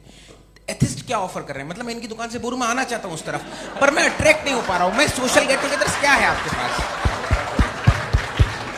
वो ये कह रहे हैं कि जो धार्मिक लोग हैं, अलग अलग धर्म के लोग, उनके उत्सव त्योहार कॉन्ग्रेगेशन बहुत हैं। अब आपको मैं एक सुनाता हूँ, यहाँ हिस्टोरियन भी बैठे हैं, मृदुला जी आप बताइएगा सही है क्या। ये एक कॉन्स्टेंटाइन, एक ग्रीक रोमन बादशाह था जो क्रिश्चियनिटी आने के 400 साल बाद उसने डिसाइड किया कि मैं क्रिश्चियन हो जाऊंगा, मेरी पूरी स्टेट कैंसिल हो जाएगी। उस ज़माने में ऐसे ही होता था, राजा जो धर्म इख्तियार करता था वो जनता भी कर लेती थी, इसलिए कि वो हो गया था बैंकक्रप्ट, और उसे जो मेडिटेरियन कोस्ट के रिच क्रिश्चियन वो थे मर्चेंट, उससे पैसा चाहिए था। तो उसने कहा यार क्रिश्चियन हो जाओ। तो उसने अपने वजीर से कहा कि भाई ये हिस्ट्री है कि अब हम लोग क्रिश्चियन हो जाते हैं। पहले सर हो जाएंगे, कोई प्रॉब्लम नहीं है, लेकिन एक प्रॉब्लम ये है कि 17 दिसंबर से 25 दिसंबर तक जो पेगन फेस्टिवल होता, जो पेगन जो फेस्टिवल होता है वो बंद हो जाएगा, इसलिए कि हम क्रिश्चियन हो गए तो होगा नहीं। तो वो बच्चों को बहुत बुरा लगेगा, पब्लिक को बहुत इंजॉय करते हैं, खासतौर से 25 को मेन डे। उसने कहा हाँ ये तो सही कह रहे हो, ये जीसस क्राइस्ट की पैदाइश कब थी? कहते साहब वो अप्रैल में थी। नहीं कट करो, वो 25 दिसंबर को है, ये हकीकत है। जी। और 400 साल बाद क्रिश्चियनिटी के अप्रैल से दिसंबर ले आए, और इसलिए कि यहाँ पेगन फेस्टिवल होता था। अब मनाते हैं आप आराम से। ये जो सारे फेस्टिवल हैं ये रिलीजन से, हर एक को एक इंटरटेनमेंट डिपार्टमेंट चाहिए होता है अपनी कंपनी चलाने के लिए। तो ये रिलीजन ने, ये सेकुलर त्यौहार थे जिन्हें रिलीजन्स ने ले लिया है। ये मौसम के थे, फसलों के थे, किसानों के थे, उसको आपने लेके रिलीजियस रंग दे दिया। ये कोई रिलीजन से थोड़ी आए आप। अच्छा हमें देखिए, हम तो मुल्द हैं, हम ईद मनाते हैं, हम दिवाली मनाते हैं, हम होली मनाते हैं, हम क्रिसमस मनाते हैं। बम्बई की फिल्म इंडस्ट्री की सबसे बड़ी होली हमारे घर में, सबसे बड़ी ईद हमारे घर में। वो हमारी सोशल वो है, हमारा हेरिटेज है। ऐसा थोड़ी है कि we will throw the baby along with the water. ये तो अच्छी चीज़ है, इन्हें रखो, जो बेकार है फेंक दो। जी हाँ हेलो जी, मेरा सवाल नादवी जी से है। जैसा कि आपने बोला कि गॉड टाइम के भी परे हैं, और गॉड इतनी कॉम्प्लेक्स चीज़ है कि उसे ह्यूमन माइंड समझ नहीं सकता, और गॉड ने अर्थ पे फ्री विल भी दे दी है। तो आप अपना वक्त ज़ाया क्यों कर रहे हैं गॉड के बारे में बात करके? अपन को तो बात करनी चाहिए कि सोसाइटी को बेहतर कैसे करें। जी, मैं गॉड वही बताता है सोसाइटी को कैसे बेहतर करें। अभी मैं आपका जवाब देता हूँ। आपने कहा कि टाइम पे वो एग्जिस्ट नहीं करता, मेरा सवाल ये है कि जैसा आपने बोला कि गॉड बहुत ही कॉम्प्लेक्स चीज है। मैंने कहा ही नहीं कि कॉम्प्लेक्स है, तो आपके अल्फाज हैं। कॉम्प्लेक्स का लफ्ज गॉड के लिए सुइटेबल नहीं है। क्यों? क्योंकि कॉम्प्लेक्स वो चीजें होती हैं जो ऑब्जेक्ट हो। God is not an object जिसको आप इंस्ट्रूमेंट के जरिए लेबोरेटरी में जाके टेस्ट करें, oh it's very complex. No, वो कोई कार का इंजन नहीं है। वो फिलोसॉफिकली नेसेसरी बीइंग ऐसी बीइंग है जो सिंपल बीइंग है। हाँ, आप उसको मुकम्मल तौर पे उसकी तमाम हिकमतों को जान ले और हर चीज को जान ले, ये पॉसिबल नहीं है, क्योंकि वो ऑल वाइज है, आप ऑल वाइज नहीं है, और वो खुदा है, वो आपको सारी चीजें बता दे, ये जरूरी नहीं।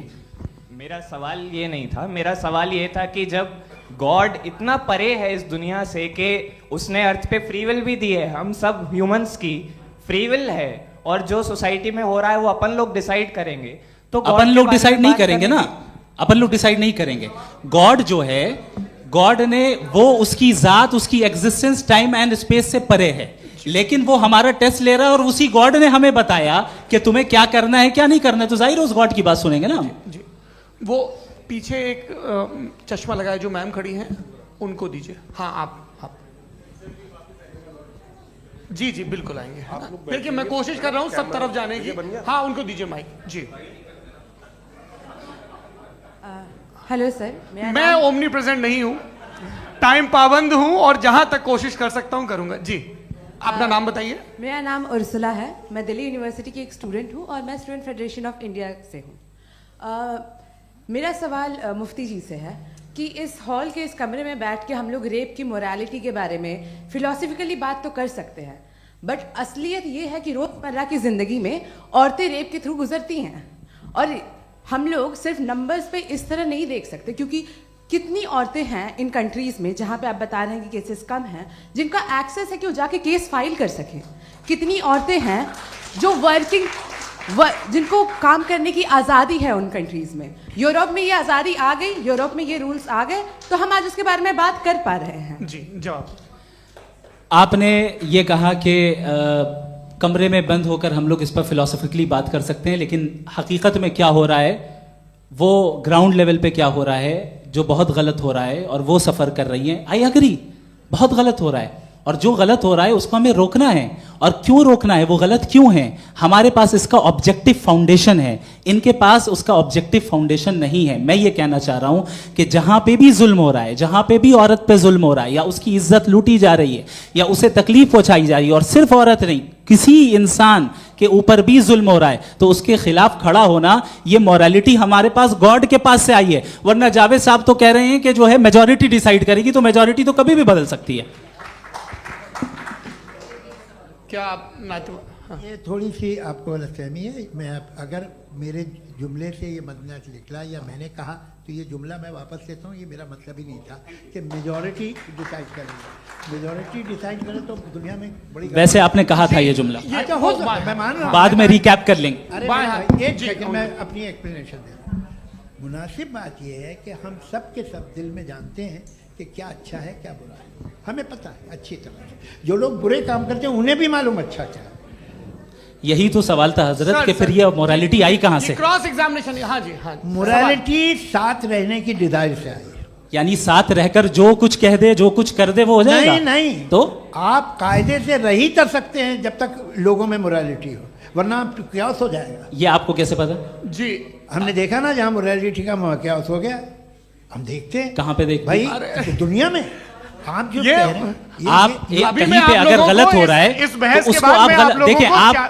आप एपिस्टेमोलॉजी की बात कर रहे हैं, मैं ऑन्टोलॉजी की बात कर रहा हूं। मैं इस बहस के बाद आप दोनों लोगों को चाय पे होस्ट करूंगा, वहां पे क्रॉस एग्जामिनेशन कर लीजिएगा। अभी ऑडियंस का हक मार रहे हैं आप लोग भाई, सर जस्ट लोग हैं आप लोग। और ये भाई ये हाँ, उधर आएंगे, जी सर आएंगे। अच्छा सर, मेरा नाम लईकुर रहमान है और मैं अलीगढ़ मुस्लिम यूनिवर्सिटी का स्टूडेंट हूँ, और जहाँ तक मुझे पता है कि sir you are also product of Aligarh Muslim University. मैं भी उसी चमन का बुलबुल। हाँ सर, तो बहुत खुशी हुई मुझे जान करके कि मैं आपसे मिलूंगा। सवाल सर, मेरा सवाल यह है, सर सैयद अली रहमा का नज़रिया यह था कि खुदा के वजूद को अक़ल के दायरे में रह कर के तलाश करना, न कि पूरी तौर से उसका इनकार कर देना। Sir, how will you define it? नहीं, तो ये तो आप इन्हें बताइए। ये सवाल आपसे खुदा का वजूद साबित कर रहे हैं, तो सर आपने इनकार कर रखा है, इस वजह से मेरा क्वेश्चन। उन्होंने यही सर से, एक सेकंड, सर सैयद ने यही कहा ना कि अक्ल से आप खुदा के वजूद को साबित नहीं कर सकते, यही कहा ना भाई। वो उन्होंने कहा कर सकते हैं और वो कर दिया गया आज। वो फोन तलाश करना या साबित करना अक्ल से अक्ल से नहीं हो सकता। अरे सवाल तो सुन लीजिए जी। अक्ल से नहीं हो सकता है, यही कहा ना आपने। अक्ल से हो सकता है, अरे वो यही कह रहे हैं भाई, आप बता रहे हो सकता है, वो तो कुछ और। आप अगर सर देखो नौजवान फोन ले लो, वो इतनी कमाल की यूनिवर्सिटी है। अरे भाई दे दो उन्हें जरा, एक मिनट दे दो भाई, मेरी बात सुनो, माइक पे बोलो ताकि जो लाखों लोग देख रहे हैं। माइक दे दो ना। अरे देंगे ना माइक, तुम ठहरो तो। हाँ सर, मेरा सवाल ये था कि सर सैयद अलैहि रहमा का एक नजरिया था अपना कि खुदा का जो वजूद है उसको अकल के दायरे में रह करके तलाश करना है, न कि पूरे तौर से इनकार कर देना है। ये उनका कॉन्सेप्ट था। लेकिन मेरा सवाल ये है कि आप इसको कैसे डिफाइन करते हैं, एक्सप्लेन कैसे करेंगे, मैं आपसे जानना चाहता हूँ, क्योंकि you are the product of Aligarh Muslim University. मुझे अकल के दायरे में रख के मैंने बहुत तलाश की, मुझे मिला नहीं। हाँ ये इधर वो चश्मा लगाए जो, हाँ उनको दे दीजिए। जी जी फटाफट पूछिए, बस 5 मिनट है, 5 मिनट में खत्म हो रहा है। हाँ अस्सलाम वालेकुम मुफ्ती साहब, एंड मेरा सवाल जावेद अख्तर साहब से। क्या नाम है आपका? अरे भैया सब मुझे पूछ रहे हो। फैज पूछिए फैज साहब। तो मेरा सवाल ये है कि अभी जो एथियस्ट है वो problem of evil argument use कर रहे हैं अगेंस्ट मुस्लिम्स, राइट? कि इस दुनिया में इतना सारा इविल है और अगेंस्ट मुस्लिम तो यहाँ अगेंस्ट थियस्ट। हाँ थोड़ा सा करेक्ट कर लीजिए भाई, पूरी मशक्कत ही इसी बात की थी कि किसी एक मजहब पे बात ना टिके। जी, तो बेसिकली ये आर्ग्यूमेंट ऐसा है कि इस दुनिया में इतना ज्यादा ईवल एग्जिस्ट करता है और अगर एक ऑल गुड गॉड है तो वो रोकता क्यों नहीं है? लेकिन इस सवाल में एक हिडन अजम्पशन ये है कि इस दुनिया में ईवल एग्जिस्ट करता है। अब एथियस्ट ये कैसे ऑन्टोलॉजिकली प्रूव कर सकते हैं कि इस दुनिया में ईवल एग्जिस्ट करता है? मैं आपको बताता हूँ, थोड़ा सा समझा। नहीं सर हम लोग इनको सुनिए। नहीं please don't do that. I want to explain ontologically. नहीं हम समझ गए सर, इनको अब जवाब देने दीजिए। अच्छा सवाल पूछ लो। मैं अभी तक क्या था वो मैं थोड़ा सा ऐड ऑन कर लेता हूँ। तुम गुरु, तो हम जब इसका राउंड 13 करेंगे ना तब तुमको स्टेज पे बिठाएंगे। जी तो हाँ जल्दी से। तो देखिए एथियज्म के हिसाब से सब कुछ रैंडमली बन गया है, सब कुछ एटम्स और मॉलिक्यूल्स है। एक पत्थर में और मुझ में सिर्फ इतना फर्क है कि हम लोग एटम्स और मॉलिक्यूल्स का अलग अलग रीअरेंजमेंट है। अब एक पत्थर को कोई इंसान तलवार से 2 टुकड़ों में काट दे या मुझे, according to atheism it is same. There is no evil and good according to atheism. जी अच्छा, फैज साहब का सवाल ये है कि हाँ कोशिश भी करते तो इससे गलत सवाल नहीं कर पाते। एक लाइफ फॉर्म है और लाइफ फॉर्म में फीलिंग्स हैं, मतलब लाइफ फॉर्म सुनता है, देखता है, टेस्ट कर सकता है, फील कर सकता है। तो उसकी जो ये जो क्वालिटी इस बबल में आ गई हैं वो जानवर में भी है, इंसान में भी है। तो जाहिर है कि उसे कोई तकलीफ पहुंचेगी, तो चूंकि उसके पास वो सेंसिटिविटी है तो मैं करेगा। पत्थर में वो सेंसिटिविटी नहीं है। तो ये क्या सवाल हुआ कि अगर पत्थर को काटा तो पत्थर को तकलीफ नहीं होती, तो आपको काटे तो आपको क्यों तकलीफ हो? बैठ जाइए। जी हाँ अगला सवाल। हाँ पूछे जी जावेद अख्तर साहब। अरे भैया सब आप लोग मुफ्ती साहब को छोड़ रहे हैं, तो मेरे ही पीछे पड़े हैं क्या? फिर चलो बोलो भाई। You asked how God can exist when children die in Gaza. Huh? You asked how God can exist when children die in Gaza, and you also mentioned the rise of atheism in Europe. But the same events also are leading many atheists and non-believers to turn towards faith. How do you interpret this contradiction, where suffering pushes some away from God, yet brings others closer to belief? आपको एक बात बताऊं, दुनिया perfect तो कहीं भी नहीं है, हर जगह कुछ खामियां हैं। बेटा एक मिनट, आप ही को कहेंगे, देखो वो तो कुछ खामियां, कमज़ोरियां, खराबियां सब जगह है। लेकिन अगर देखोगे ईमानदारी से कि दुनिया सबसे ज़्यादा महज़ब कहाँ है, एक आम शहरी को कहाँ हुकूक हासिल हैं, वो बोल सकता है, अपनी मर्ज़ी से काम कर सकता है, अपनी मर्ज़ी से राय दे सकता है, हुकूमत के ख़िलाफ़ बोल सकता है, बरसरे इक़्तिदार लोगों के बारे में बोल सकता है, सरमायादारों के ख़िलाफ़ बोल सकता है। तो आपको ये स्कैंडिनेवियन कंट्रीज़ में मिलेगा, वेस्टर्न यूरोप में मिलेगा। मैं नहीं कह रहा वो परफेक्ट है, बिल्कुल नहीं, वहाँ बहुत ख़राबियाँ भी हैं, परफेक्ट तो कोई। लेकिन जिन जिन मुल्कों में, लैटिन अमेरिका देखो, गल्फ़ देखो, वहाँ पर आपको ये ज़रूर है कि रेप नहीं होते होंगे। रेप की ज़रूरत क्या है भाई? उसको तो ख़रीद लो, घर में रखो, सड़क पर रेप करने की क्या ज़रूरत है? मगर सुनिए, मगर हकीकत ये है कि वहाँ शख्सी आज़ादी राय देने की, बोलने की नहीं है। जी ये एक आखिरी सवाल मुफ्ती साहब से। हाँ मैम, इनको माइक दीजिए। शुक्रिया। मेरा नाम मनीषा है, मैं हरियाणा से आई हूँ। मैं मुफ्ती साहब से एक बात पूछना चाहती हूँ। आप बार बार जावेद साहब को कॉन्ट्राडिक्ट तो कर रहे हैं कि आपने ये कहा, लेकिन आप भी अजम्पशंस के बेसिस पे बात कर रहे हैं। आपने खुदा के होने का कौन सा प्रूफ पेश किया है खुदा की एग्जिस्टेंस का? अब इस सवाल को अलग रहने दीजिए, कौन एथीस्ट है कौन नहीं है। और दूसरी बात जो आपने एक छोटी सी कही थी कि ये फ्री विल का इस्तेमाल करता है इंसान अपनी, लेकिन इस फ्री विल का इस्तेमाल में मतलब खुदा ने ये दे दी सबको ये इजाजत कि वो कितना घिनौनापन और कितने ज्यादा खराब से खराब तरीके इस्तेमाल कर सकता है। जवाब सुनते जी।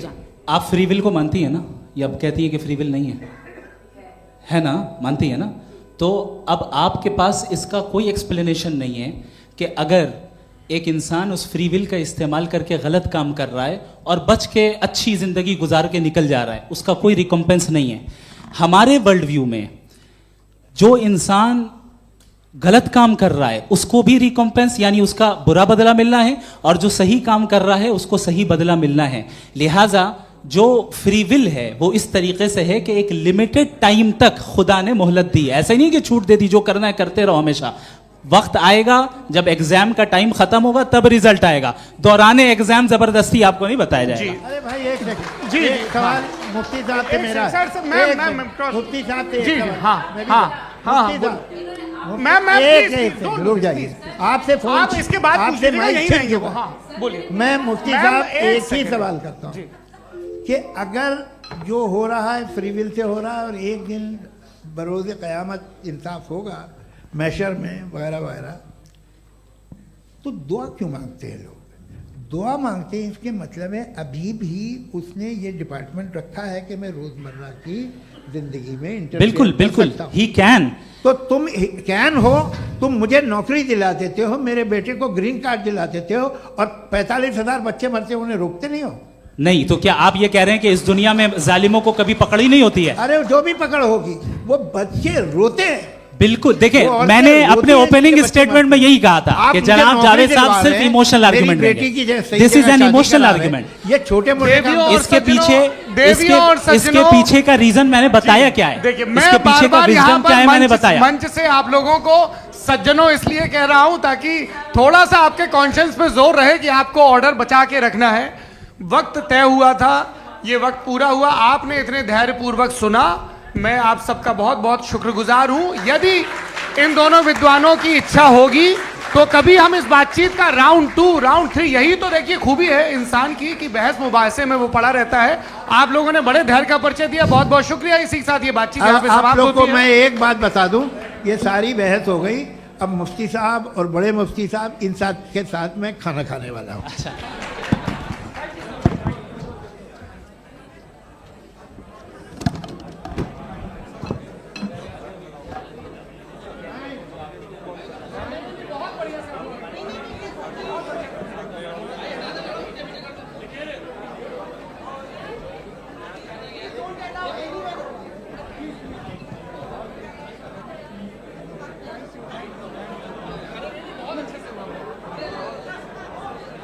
पहले आगे